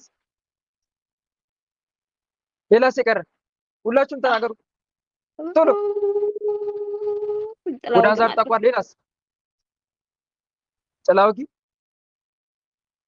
ጥላውጊ ማለት እሺ ጥላውጊ። ሌላስ? በቃ ሌላስ የቀረ? በቃ እሺ ያሳበጥከው ማን ነው? ጎሮሯን ያሳበጥ ቡዳ ዛር ነኝ ቡዳ ዛር።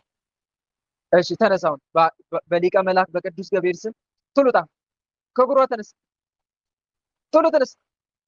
ሁላችሁ ውጡ። ጠቋርም ጥላውጊም ውጡ። ሰላም ለከ ገብርኤል ሊቅ ነበልባለ እሳት ምውቅ ቀደስኮ መስዋዕቱ ለመልከ ጼዴቅ ከመ ትባርከነ በመስቀልከ ዘወርቅ ገብርኤል ማእከሌነ ተዋነይ በጽድቅ ቅዱስ ገብርኤል በሳት ሰይፍ እያረዳ ያውጣችሁ። ውጡ ቶሎ። በሽታን አንሳ አንሳ። በሽታን አንሳ ቶሎ። ውጡ ሁላችሁ ከመላ ሰውነቷ ከህይወቷ ውጡ። ወጥቻለሁ። አየር ላይ 40 ክንድ አየር ላይ ወደ ላይ ከፍ 40 ክንድ አየር ላይ ቶሎ ውጡ። ሰውነቷ ልቀቁና ቶሎ ወጥቻለሁ። ሰረኝ በቃ ሀሳብ በአብ ወልድ በመንፈስ ቅዱስ ስም በአብ ወልድ መንፈስ ቅዱስ ስም በሊቀ መልአክ በቅዱስ ገብርኤል ስም በሊቀ መልአክ በቅዱስ ገብርኤል ስም ሁላችንም ከነ ሰራዊታችን ከመላ ሰውነቷ ከህይወቷ ወጥተን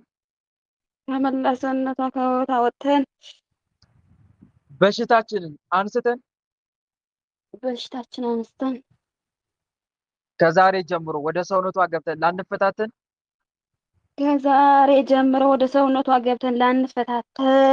ጀመር ምን አቅም ታግኝተን ነበር? በቅድስት ሥላሴ ስም በአጋዕዝተ በቅድስት ሥላሴ ስም አየር ላይ 40 ክንድ ወጥተን ታስረን ተገዝተናል። አየር ላይ 40 ክንድ ወጥተን ታስረን ተገዝተናል። አጋዕዝተ ዓለም ቅድስት ሥላሴ ስርዓታችን ያጽኑብን። አጋዕዝተ ዓለም ቅድስት ሥላሴ ስርዓታችን ያጽናል። ሊቀ መላእክት ቅዱስ ገብርኤል በእሳት ጦር እየወጋ ይበቀል። ሊቀ መላእክት ቅዱስ ገብርኤል በእሳት ጦር እየወጋ ይበቀላል። ስንጠራ ቤት እንላለን፣ ምንም ስራ አንሰራ። ስንጠራ ቤት እንላለን፣ ምንም ስራ አንሰራ። እሺ እንዴት ነው ተስፋ አስቆረጣችኋት? መጀመሪያ ምን አድርጋችሁ ተወኝ አሁን ምን አድርጋችሁ ነው ተስፋ አስቆረጣችኋት?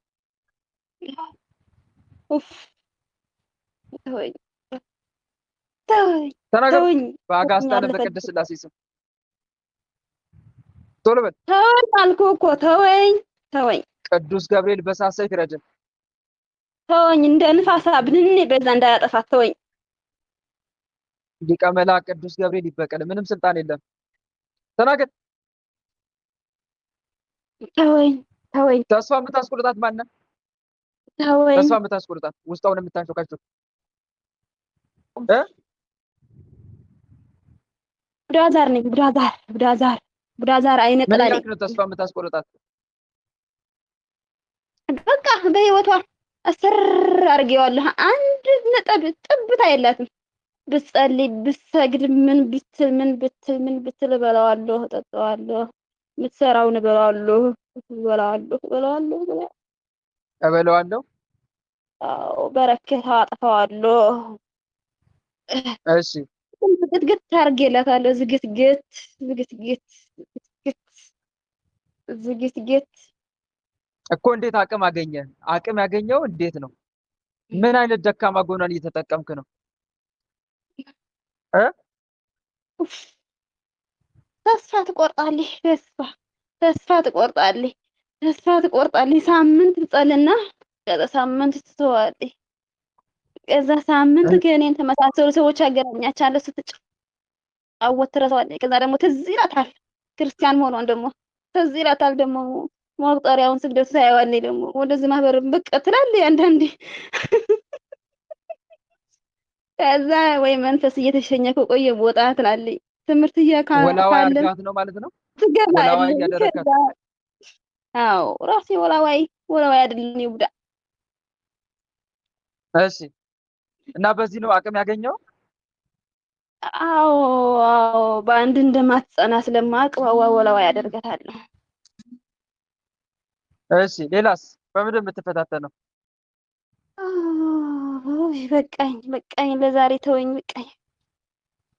እሺ በአጋዕዝተ ዓለም በቅድስት ሥላሴ መልሳት ወደ ራሷ ቶሎ።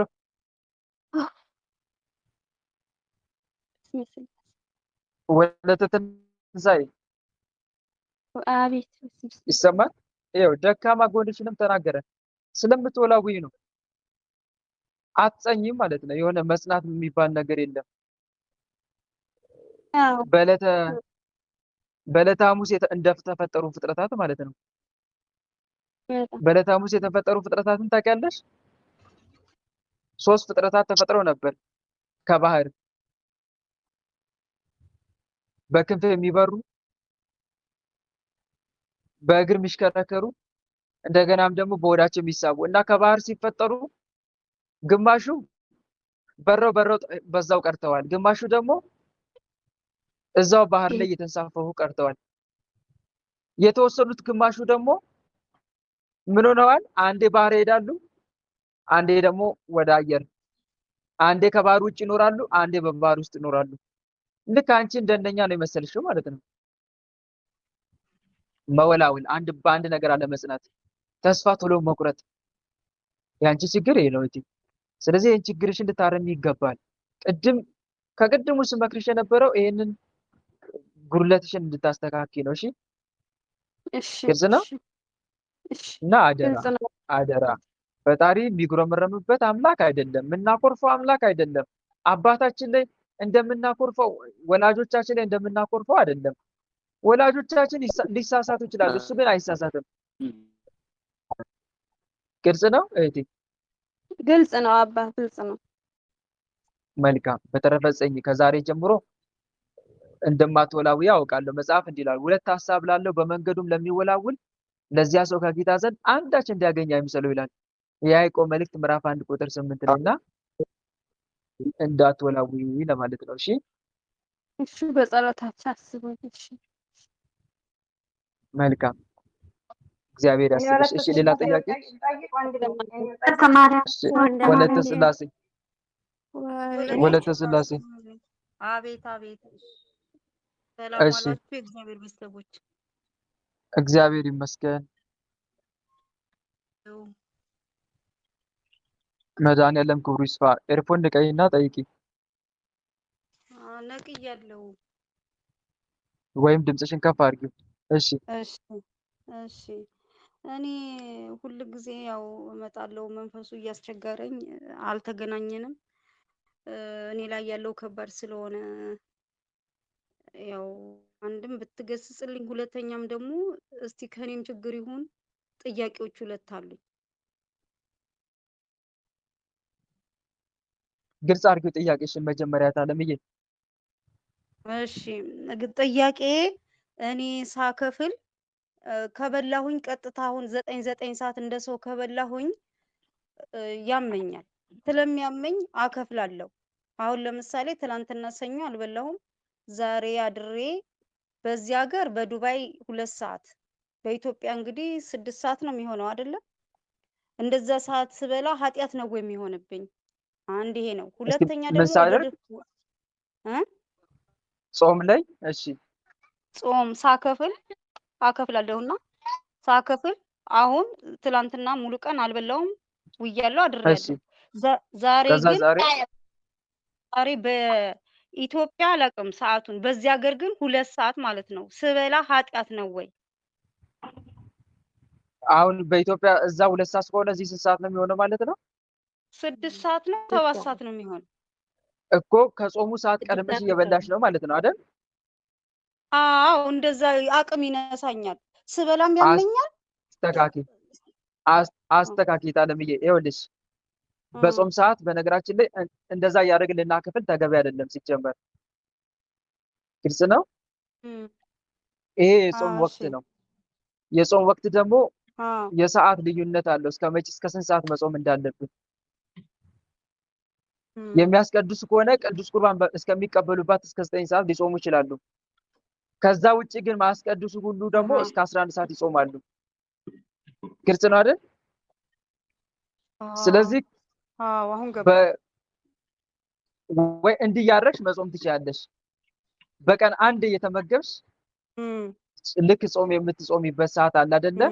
ለምሳሌ ወይ በቀን 12 ሰዓት ምሽት እየበላሽ አንዴ ከጾሙ በኋላ እንደዛ ማድረግ ትችያለሽ። ከዚህ ውጪ ግን በጾም ሰዓት ይሄ እንደዚህ 2 ቀን እየጾምን እንደገና ጠዋት መብላት፣ አንድ ቀን እየጾምን እንደገና 6 ሰዓት መብላት፣ ይሄ ትክክል አይደለም። በተለይ በጾም ሰዓት። ከጾም ውጪ እንደፈለግን ማድረግ እንችላለን። በጾም ሰዓት ግን እንዲህ የምናደርግ ከሆነ ጾሙን እየሻርን ነው ማለት ነው። ግልጽ ነው። አንድ መረዳት ያለብን ነገር ይሄ ነው። አሁን ያስገባኛል። እየሻርሽ ከሆነ ማለት ነው። አይ የምትሽሪ ከሆነ ለምሳሌ ከሰዓት ቀድመሽ የምትመገቢ ከሆነ ያንን አስተካክል። እሱ ከንስሐ አባት ጋር ነው የምትማከሪው። ቀኖና የሚያስፈልገው ከሆነ እነሱን ጠይቀሽ ነው የምትገቢው። ግን ሌሎቻችሁ እንደዚህ የምታደርጉ ከሆነ እንዳታደርጉ እሺ። በጾም ሰዓት በተለይ ገደብ አለዋ። እሺ ደግሞ አንደኛው ለምሳሌ ለደሙ ስጋው እየተዘጋጀን ህልመ ሌሊት ቢመታን መቅረብ እንችላለን ወይ? ለስጋው ደግሞ እየተዘጋጀን በእለቱ ህልመ ሌሊት ቢያገኘን? አዎ ለምሳሌ ነገ ቆራቢ ነኝ። ዛሬ ሌሊት ማታ ቢመታኝ ነገ ሄጄ መቅረብ እችላለሁ እኮ። ዛሬ አድረሽ ጠዋት ማለት ነው።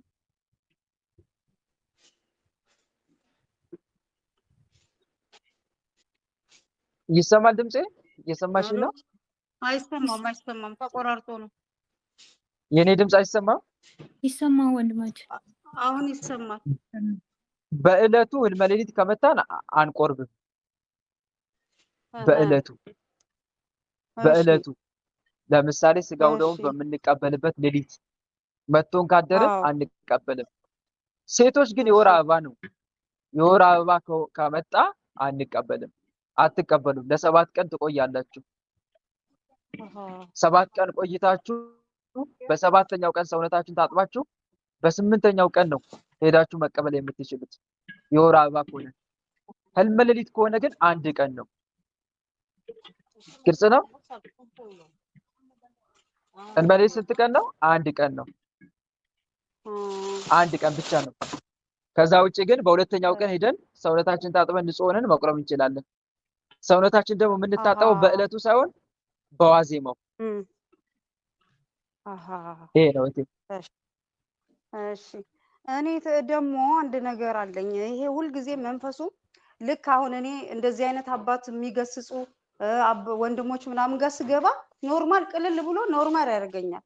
ግን አሁን ወደ ጸሎት ስገባ ግራ ትከሻዬ ላይ መቶ ነው ቁጭ የሚለው። እንደገና ደግሞ እንቅልፍ ያቀናፈኛል፣ አዚም ያስፈሽገኛል፣ አድፍጦ ሰውነቴን በላኝ። በቃ አሁን እንዴት ነው 1 ቁጥር ነው ያደረገኝ። ፊቴን በማዲያት አበላሸኝ፣ ተሰቃየው። ሁለተኛ ነገር ደግሞ ከልጆቼ ጋር ተጣላው። ልጆቼ ጋር ሰላም የለኝም፣ ወንድሞቼ ጋር ሰላም የለኝም። ልጆቼን መርገም ነው ስራዬ፣ ማልቀስ ነው ስራዬ።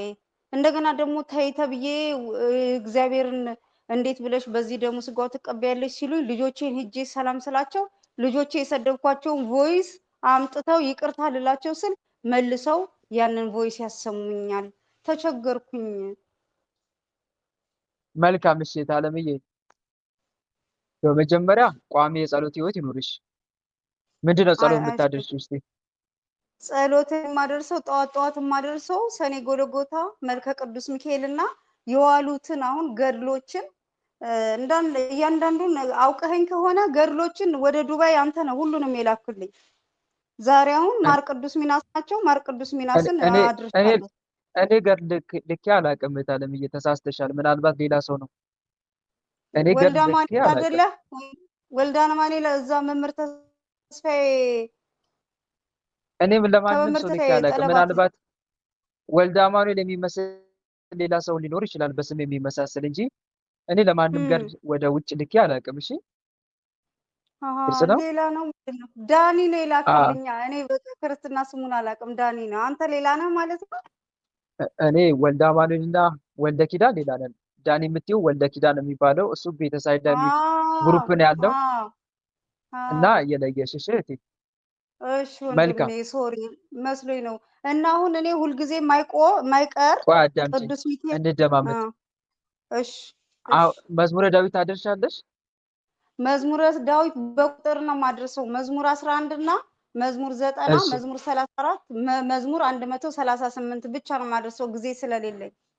መልካም። ከዛሬ ጀምረሽ እህት አለምዬ መዝሙረ ዳዊት የየዕለቱን ሳታደርሺ ሌላ አይደለም የምታደርሺው። እሺ አስቀድመሽ ከዛሬ ጀምረሽ የየዕለቱ መዝሙረ ዳዊት ጨርሰሽ ነው ጊዜ ሲኖርሽ ወደ ሌላ ጸሎት የምትገቢው። ግልጽ ነው? እሺ ከዛሬ ጀምረሽ ነው ያልኩሽ። አስተካኪ። ቋሚ ጸሎተኛ የምትባዩ እንዲህ ስታደርጊ ነው። እሺ መዝሙረ ዳዊት የየዕለቱን በሙሉ አሁን ለምሳሌ 30 ንጉስ አለው። የሰኞ 30 ንጉስ ነው። እኔ በጣም የሚገርመኝ ወንድሞች ብዙዎቻችሁን የታዘብኩት ለሌላ ጸሎት ጊዜ አላችሁ፣ ግን ለመዝሙረ ዳዊት ጊዜ የላችሁ። በጣም የሚገርመኝ እሱ ነው። ሌሎችን ራሳችን እኮ በሌሎች ጸሎት ቢዚ አድርጋቸዋል። በሌላ ጸሎት ራሱን ቢዚ አድርጎ ለመዝሙረ ዳዊት ጊዜ ስለሌለኝ እኔ በቁጥር ነው እቺን ነው የምጸልየው። እንዴ እንደዛ ብሎ ነገር የለም። ሌላ መጀመሪያ መዝሙረ ዳዊትን ነው በቋሚነት እየጸለይን ከዛ በኋላ ለሌላው ጊዜ ሲኖር የምንጸልየው።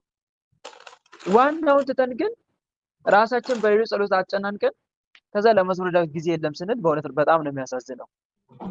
እና ከዛሬ ጀምረሽ እቴ የየዕለቱ መዝሙረ ዳዊት ሰኞ ከ1 እስከ 30፣ ማክሰኞ ከ31 እስከ 60፣ ዛሬ ጸለይሽ ከሆነ ከ31 እስከ 60፣ ሮብ ደግሞ ከ61 እስከ 80 ትጸልያለሽ ነገ።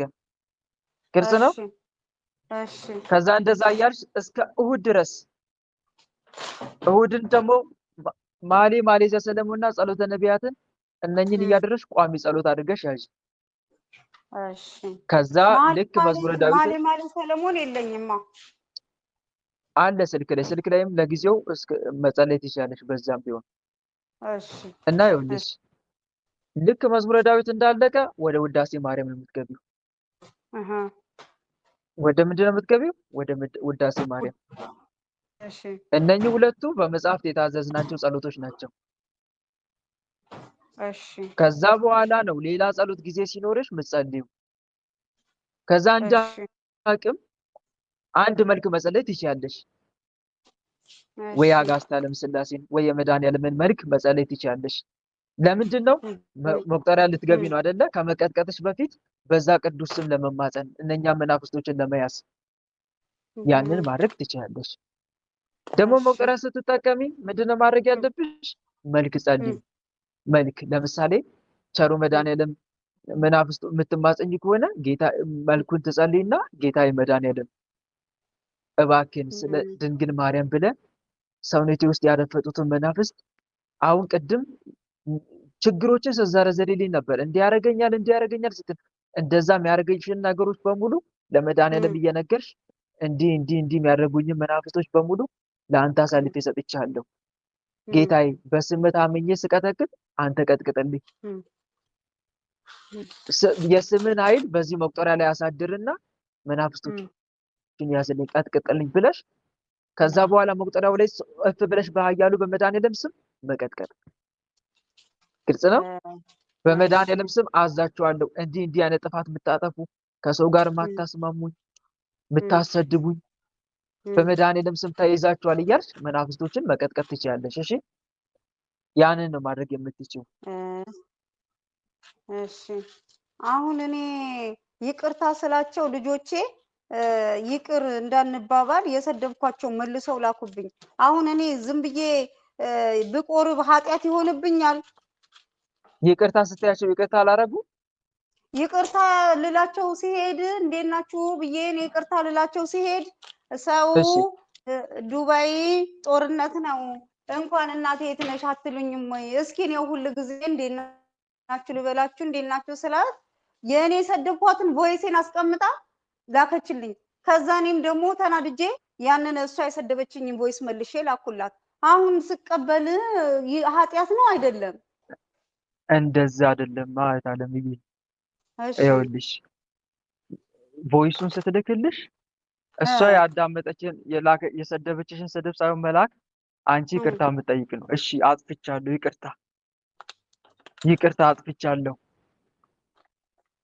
በመናገሬም ተጸጽቻለሁ፣ ይቅርታ አድርጊልኝ ብለሽ ይቅርታ መጠየቅ እንጂ እኩል ለእኩል ነን አይነት ይመስላል። እሷ የላከችልሽን የሰደብሽታን ማነው እሷ አንቺ የሰደብሻትን እሷ ከላከች አንቺም እንደዛ ቪዲዮ የምትመላለሽ ከሆነ ትክክል አይደለም። እሺ ከልብሽ ነው ይቅርታ መጠየቅ ያለብሽ። ግልጽ ነው። እሺ ይቅርታ ደግሞ ለሰዎች ስንጠይቅ አንተም እኮ ሰድበኛል እናቱ ሁሉ ጊዜ ልጨላሽ እኛ ይቅርታ ስንጠይቅ አንደኛ እኛ ሰዎች የበደሉን እያሳሰብናቸው አይደለም ይቅርታ የምንጠይቀው። እኛ እንደ ጥፋተኛ እነሱ እንደ ትክክል አድርገን ነው ይቅርታ ስንጠይቅ። እሺ ግን ገና ለገና እሷም እኮ እንዲህ አድርጋኛለች እሱም እኮ እንዲህ አድርጋኝ የእሱም በደል እያሰብን ሄደን ይቅርታ የምንጠይቅ ከሆነ ይቅርታሽን ተቀባይነት አይኖረውም። ይቅርታ መጠየቅ ማለት እኮ ራስን ጥፋተኛ አድርጎ መጠየቅ ማለት ነው። ይኸው ሁለት ጓደኛሞች ነበሩ መነኮሳት እና አንደኛው ይቅርታ ሊጠይቀው ሄደ፣ በሩን ዘጋበት። ከዛ ሄደና ለበቃ አባቴ አቤት ጓደኛዬን ይቅርታ ልጠይቅ እሱን የበደለኝ አለ። እሱ በድሎኝ ይቅርታ ልጠይቀው ሲሄድ በሩን ዘጋብኝ አለ። ከዛ ልጄ እስቲ ይቅርታ ልጠይቅ ስትሄድ ወደ እርሱ ስትሄድ ራስን የማጽደቅ እሱን የመኮንን ስሜት እየተሰማክ ነው የሄድከው አሉት። አዎ እንደዚህ እየተሰማኝ ነው የሄድኩት አለ። እሱን እንደ ጥፋተኛ አድርጌ በውስጤ ቆጥሬያለሁ፣ እኔን ደግሞ እንደ ትክክል አድርጌ ቆጥሬያለሁ። ይቅርታ ሂጄ የምጠይቀውም ይቅር በሉ ስለተባባለ ብቻ ነው አለ። አሃ አየክ ስህተትክ ይሄ ነው አሉት። እና ምንድን ላድርግ? ራስን እንደ ጥፋተኛ ቁጠር፣ እሱን እንደ ጻድቅ ቁጠረው። ምንም ቢበድልም ምንም ጥፋተኛ ቢሆን ግን ለዚህ ሁሉ ምክንያት እኔ ነኝ ብለህ ራስን እየከሰስክ ሂድና ጠይቀው አሉት። አየሽ ትክክለኛ ይቅርታ ጥየቃ ማለት ይሄ ነው። ከዛ እሺ እንዳሉኝ አደርጋለሁ ብሎ ራሱን እየከሰሰ ሄደ። እኔ ነኝ ጥፋተኛ፣ ለወንድሜ መናደድ ምክንያት የሆንኩት እኔ ነኝ እያለ ሄደ። ልክ ልዑል እግዚአብሔር ምን አደረገ? ያንን ሰው ለይቅርታ ልቡን ከፍቶለት ጠበቀው።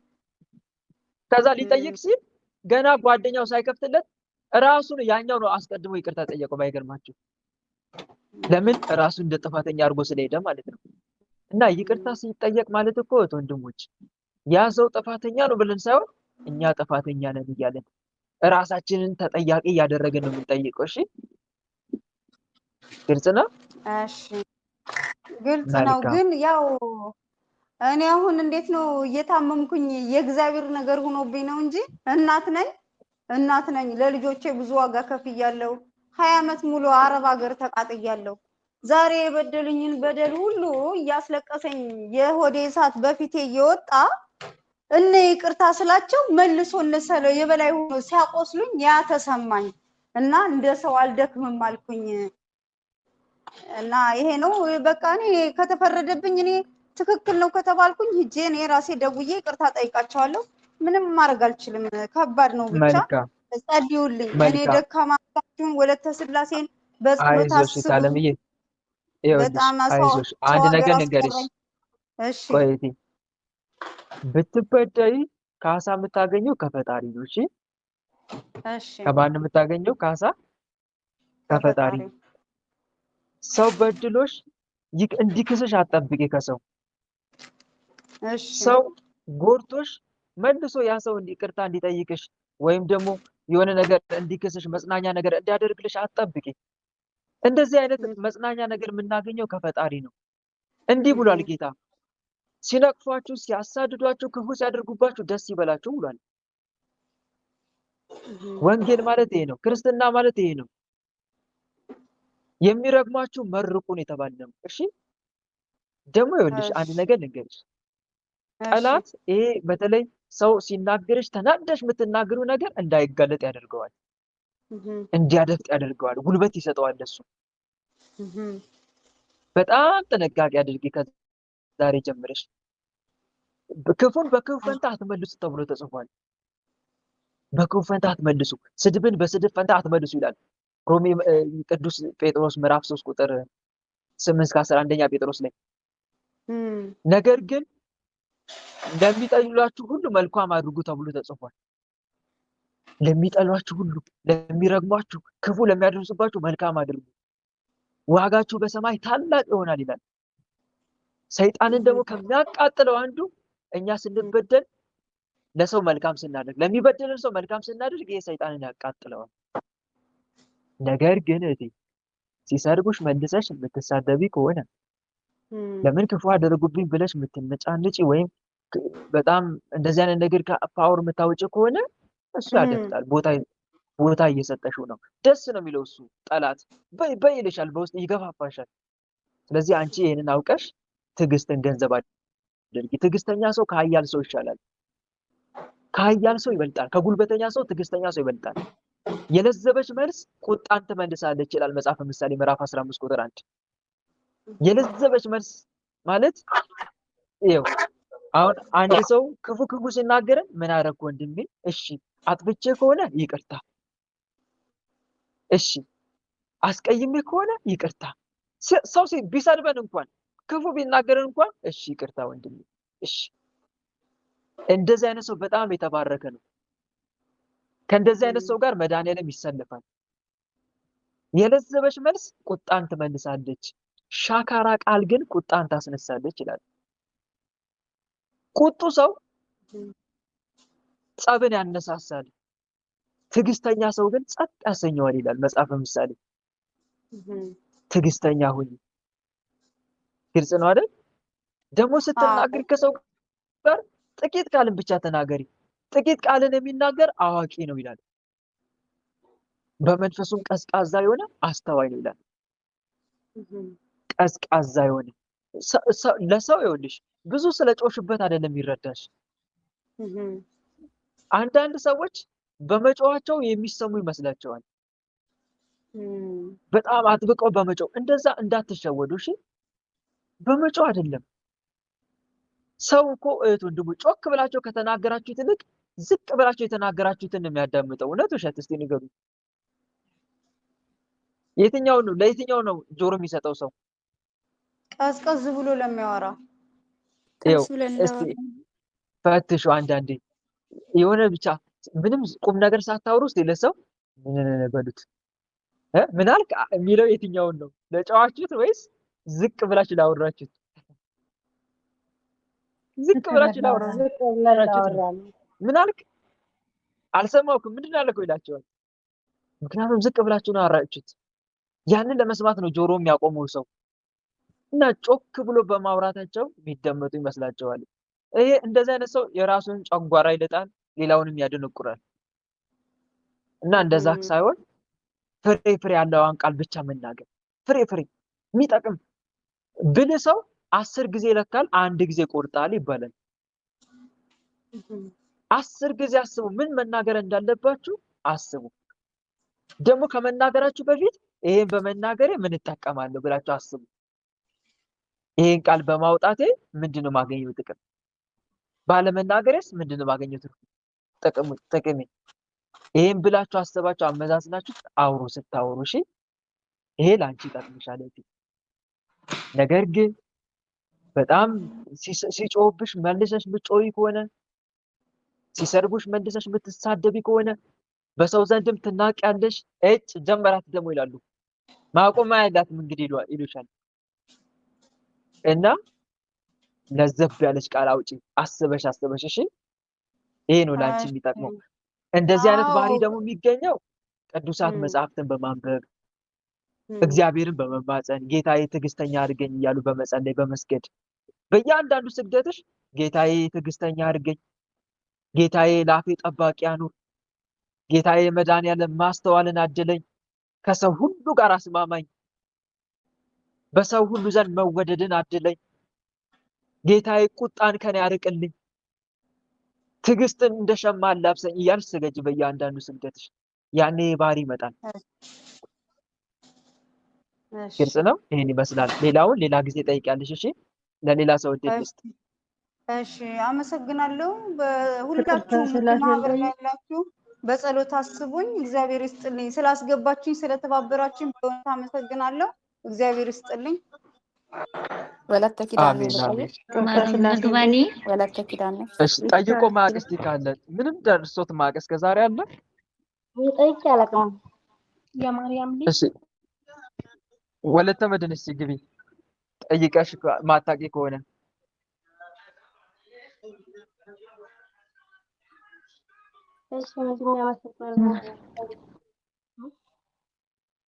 ኤርፎን ንቀይ ኤርፎን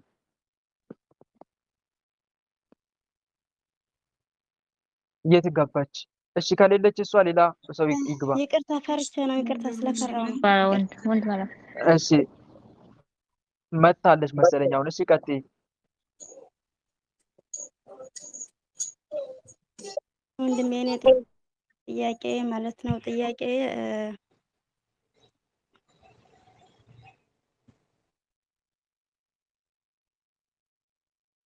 የት ገባች? ተፈራሁ ነው እያለች ነው።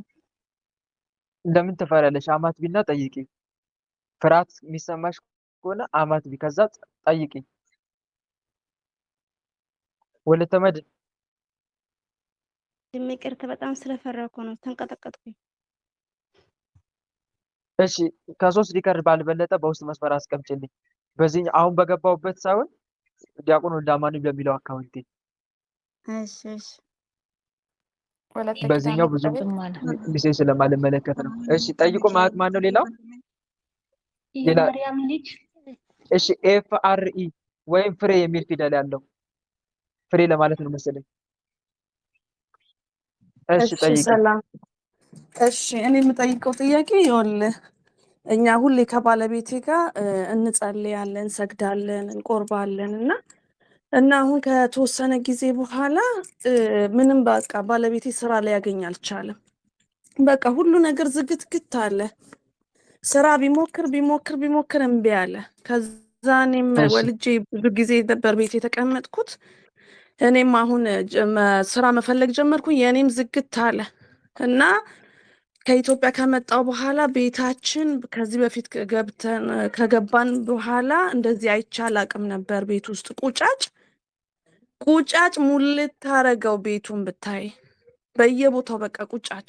እኔ አይቻል አቅም ነበረ እና ከዛ እንትን አልኩኝ ጸበል፣ የቅዱስ ገብርኤልን ጸበል እባክህን ቅዱስ ገብርኤል አጥፋልኝ ብዬ ዙሪያውን ሳደርግ ትንሽ ጠፉልኝ ማለት ነው። ግን ስቲል አሉ።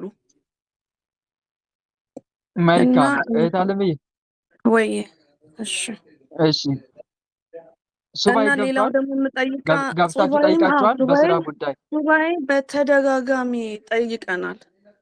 በተደጋጋሚ እንጠይቃለን። እሱ ራሱ አዎ አብረን ነው ሁሌ የምንገባው።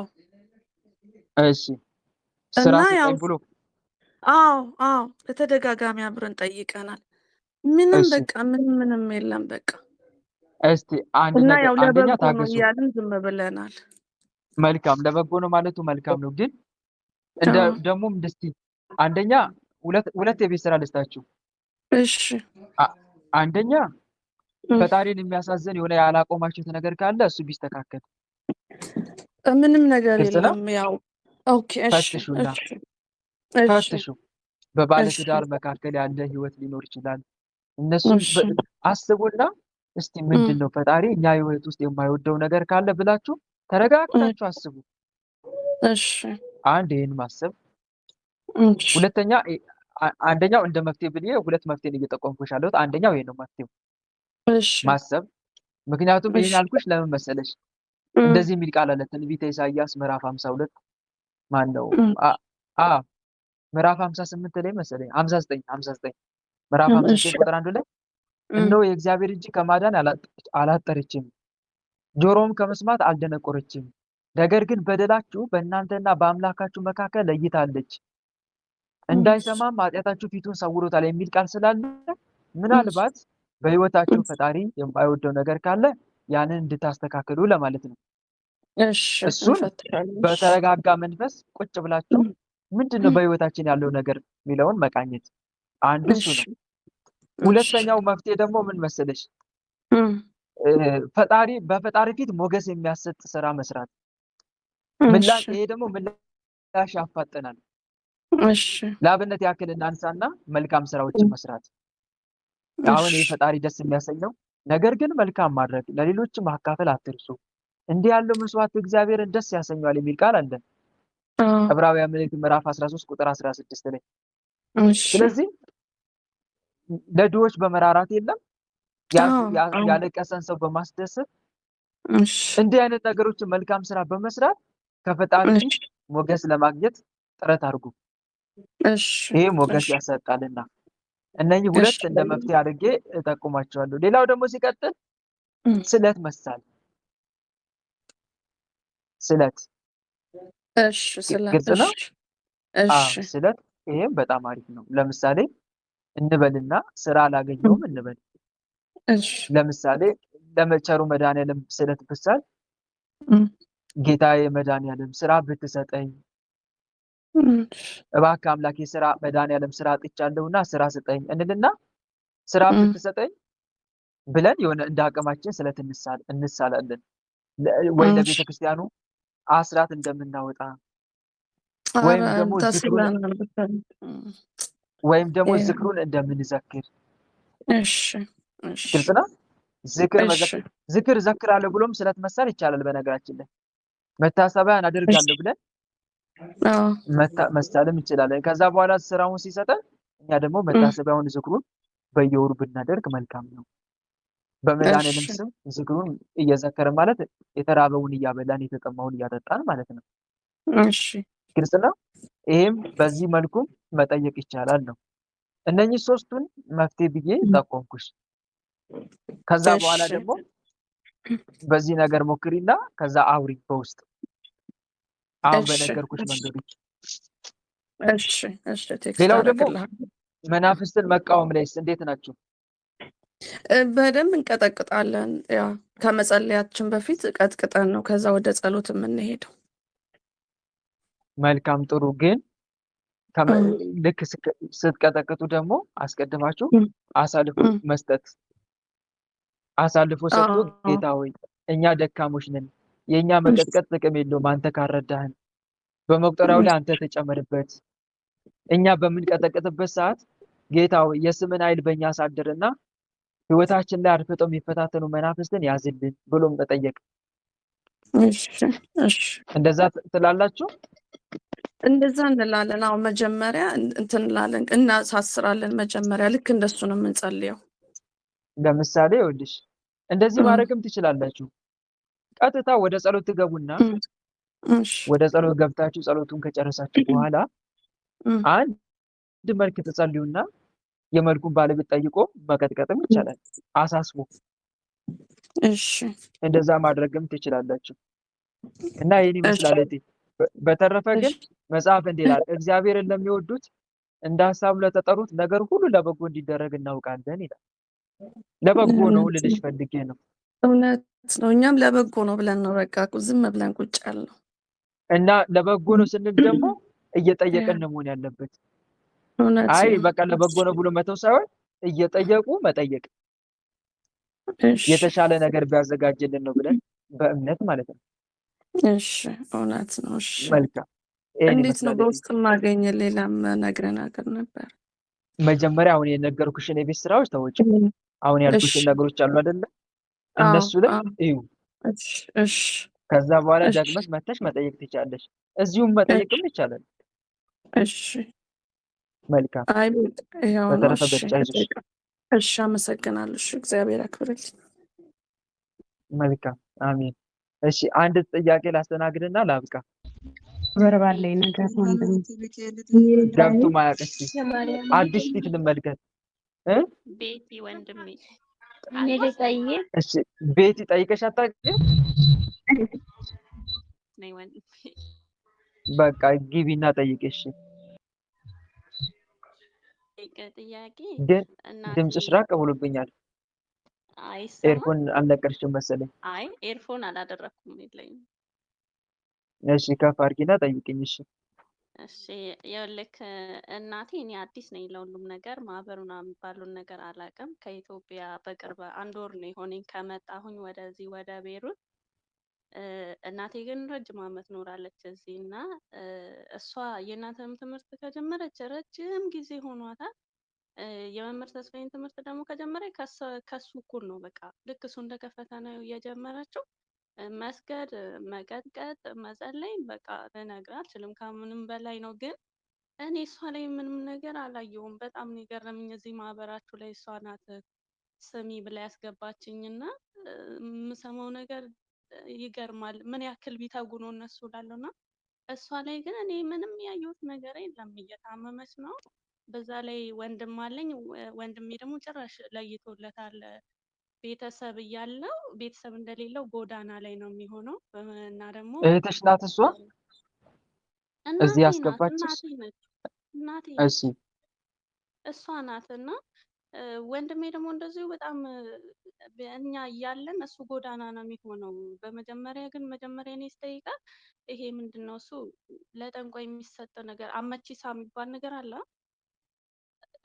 ለአመቺሳ ተሰጥታችኋል ትለናለች እና እኛ 3 ነን፣ 3ታችሁም ለአመቺሳ ተሰጥታችኋል ብላናለች። እና ወንድሜ አሁን ላይ በጣም ከባድ በሚባል ሁኔታ ውስጥ ነው ያለው። ራሱን ይቀዳድዳል። መንፈሱ በፈለገው ሰዓት ተነስቶ አረቄ በጣም ይጠጣል፣ ያጓራል። በጣም ነው የሚያጓራው እና ቤተሰብ ምናምን አይፈልግም። ውጪ ላይ ነው በቃ እንደፈለገ ነው የሚያሽከረክረው። በፈለገ ሰዓት የፈለገው ሰዓት ይዞት ይሄዳል። ሌሊት ላይ እኩለ ሌሊት ላይ ማለት ነው። እና እኔ ይሄን ሁሉ እየሆነች እሷ እንግዲህ 10 ዓመት ሊሆን ነው በቃ 8 ዓመት አይ ቲንክ ይሄን ሁሉ እያደረገች እጇ እንደዚህ አጥንቷ እስኪወጣ ድረስ እየሰገደች የልጅ ልጅ አይታለች። እንግዲህ እኔ 2 ልጅ አለኝ። እንዴት ነው ምንም ነገር የማይሆነው ነው ጥያቄው። መልካም እታለም፣ እየተጋለጠ መንፈስ የለም ማለትሽ ነው? ምንም ነገር ልጁም ሄዷል። በርሜል ቅዱስ ጊዮርጊስ ሄዷል። ሂድ ወደ ተባለው ቦታ ይሄዳል። እንደውም እምቢ አይልም። አሁን ላይ እንደውም ምርር ብሎት ከዚህ በኋላ ስለ ጸበል ካነሳሽ ራሴን ሁሉ ላጠፋ እችላለሁ ነው ያላትና እሷ ትጎዳለች በሚለው ለእሷ እያለ መሰለኝ እሱም የሚሄደው አላውቅም። ምንም የሚጋለጥ ነገር የለም ምንም የትኛውም ቦታ ላይ። እሺ መልካም። ጸበል ቦታ ከመቅደም ይልቅ ለወንድምሽ ንስሐ መግባትና ስጋው ደሙን መቀበል ነው የሚቀድመው።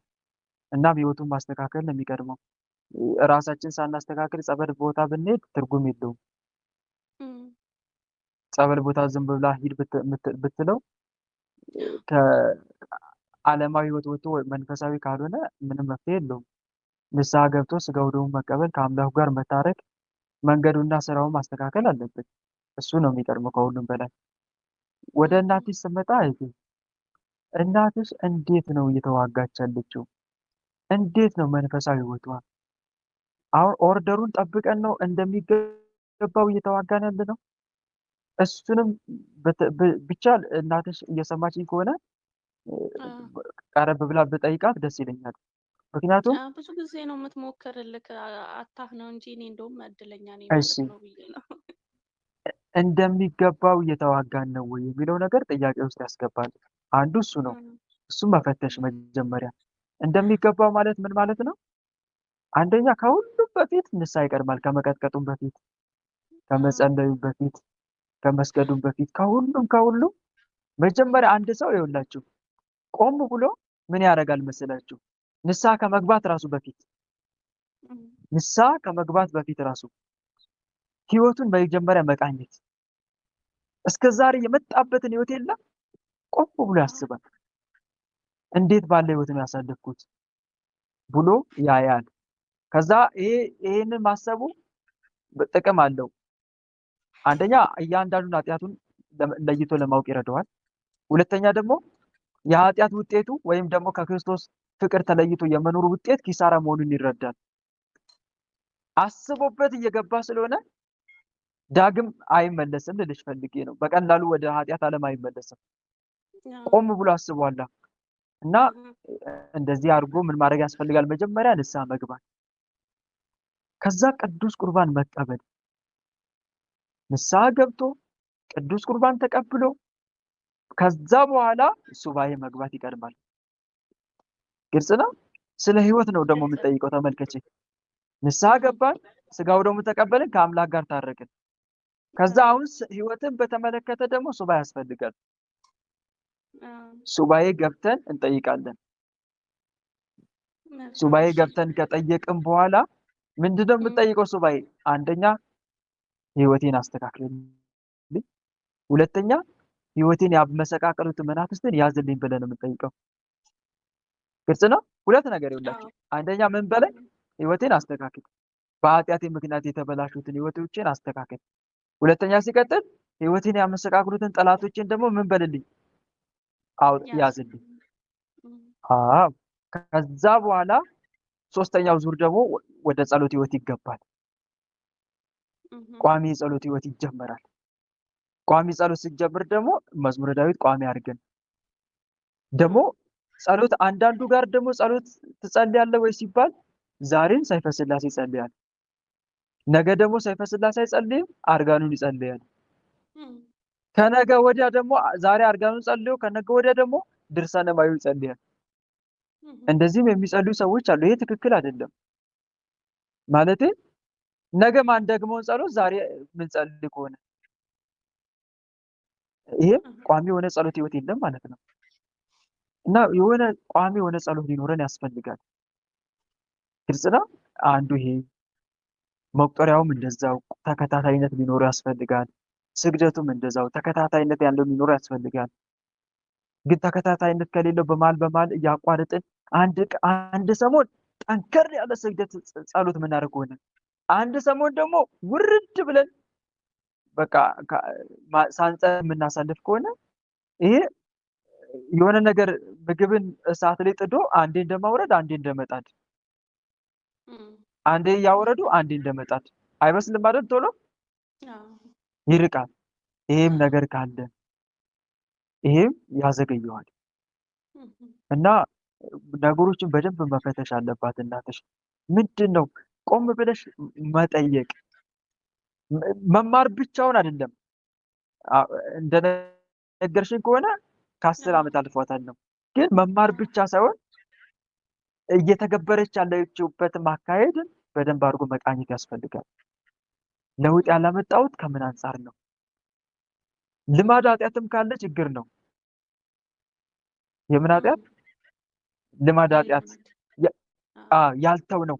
አብሮን የሚጓዝ ኃጢአት አለ አይደለ? እሱንም ካልተው ነው። አንድ እነኚህ ነገሮች ሁሉ ማየት መቃኘት። ሌሎች ነገሮችም አለ። ባህሪያት ባህሪን ከማስተካከል አንጻርም ሊኖር ይችላል። ባህሪ ከማስተካከል አንጻር ስላችሁ አሉ አይደለ? ትዕቢት፣ ቅናት፣ ቂም መያዝ፣ እነኚህ ነገሮች እነኚህም ለውጥ እንዳናመጣ እንቅፋት ጋሬጣ ይሆኑብናል። ይህን ሁሉ በደንብ መፈተሽ አለባት እናትሽ። ተረዳሽኝ አይደል? ያ ነው ደግሞ ለውጥ ሳናመጣ እሱም አንድ ችግር ነው። እምነት ማነስ ይባላል። እሱም አንድ ራሱን የቻለ ችግር ነው እና በደንብ አድርጋ ተፈትሽ። እሺ እህታለም፣ ያለ ምክንያት ዝም ብሎ አይቀጥልም። ያለ ምክንያት ያለ ለውጥ አንኖርም። የሆነ ምክንያት ግን ይኖረዋል። ሌላው ቢቀረት ወንድሞች ችግራችን እንኳን ፈልገን ካላገኘን በሱባኤ መጠየቅ አለብን፣ ችግራችንን እንዲያመለክተን።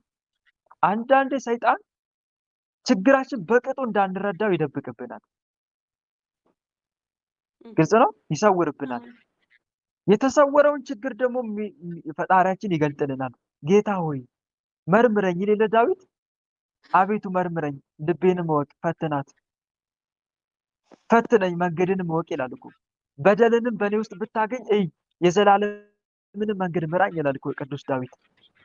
መፈተሽ እና እንድትፈትሽ ድንዶች ጠይም አልኩሽ።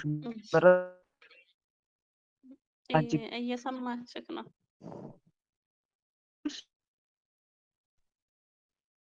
ተቆራረጠ ነው።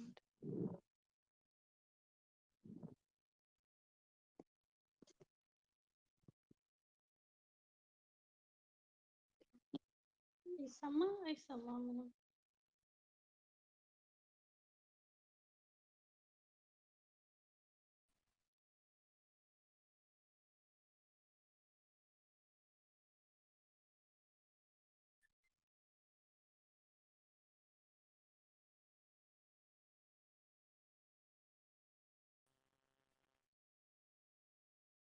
ይመጣል ኔትወርክ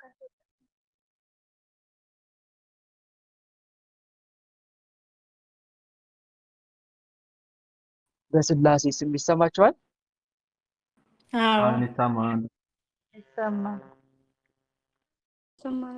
እሺ አይታለምዬ የአንቺን ጥያቄ ጨረስኩ መሰለኝ አይደል? አሁን የጠየቅሽው ጥያቄ ቤቲ። መልካም። እሺ የዛሬው መርሃ ግብራችን በዚሁ ተጠናቋል። ሰዓታችንም ጨርሰናል። 12 ሰዓት ከ8 ደቂቃ እያለ ነው። እንደ እግዚአብሔር መልካም ፍቃድ ነገ እንቀጥላለን።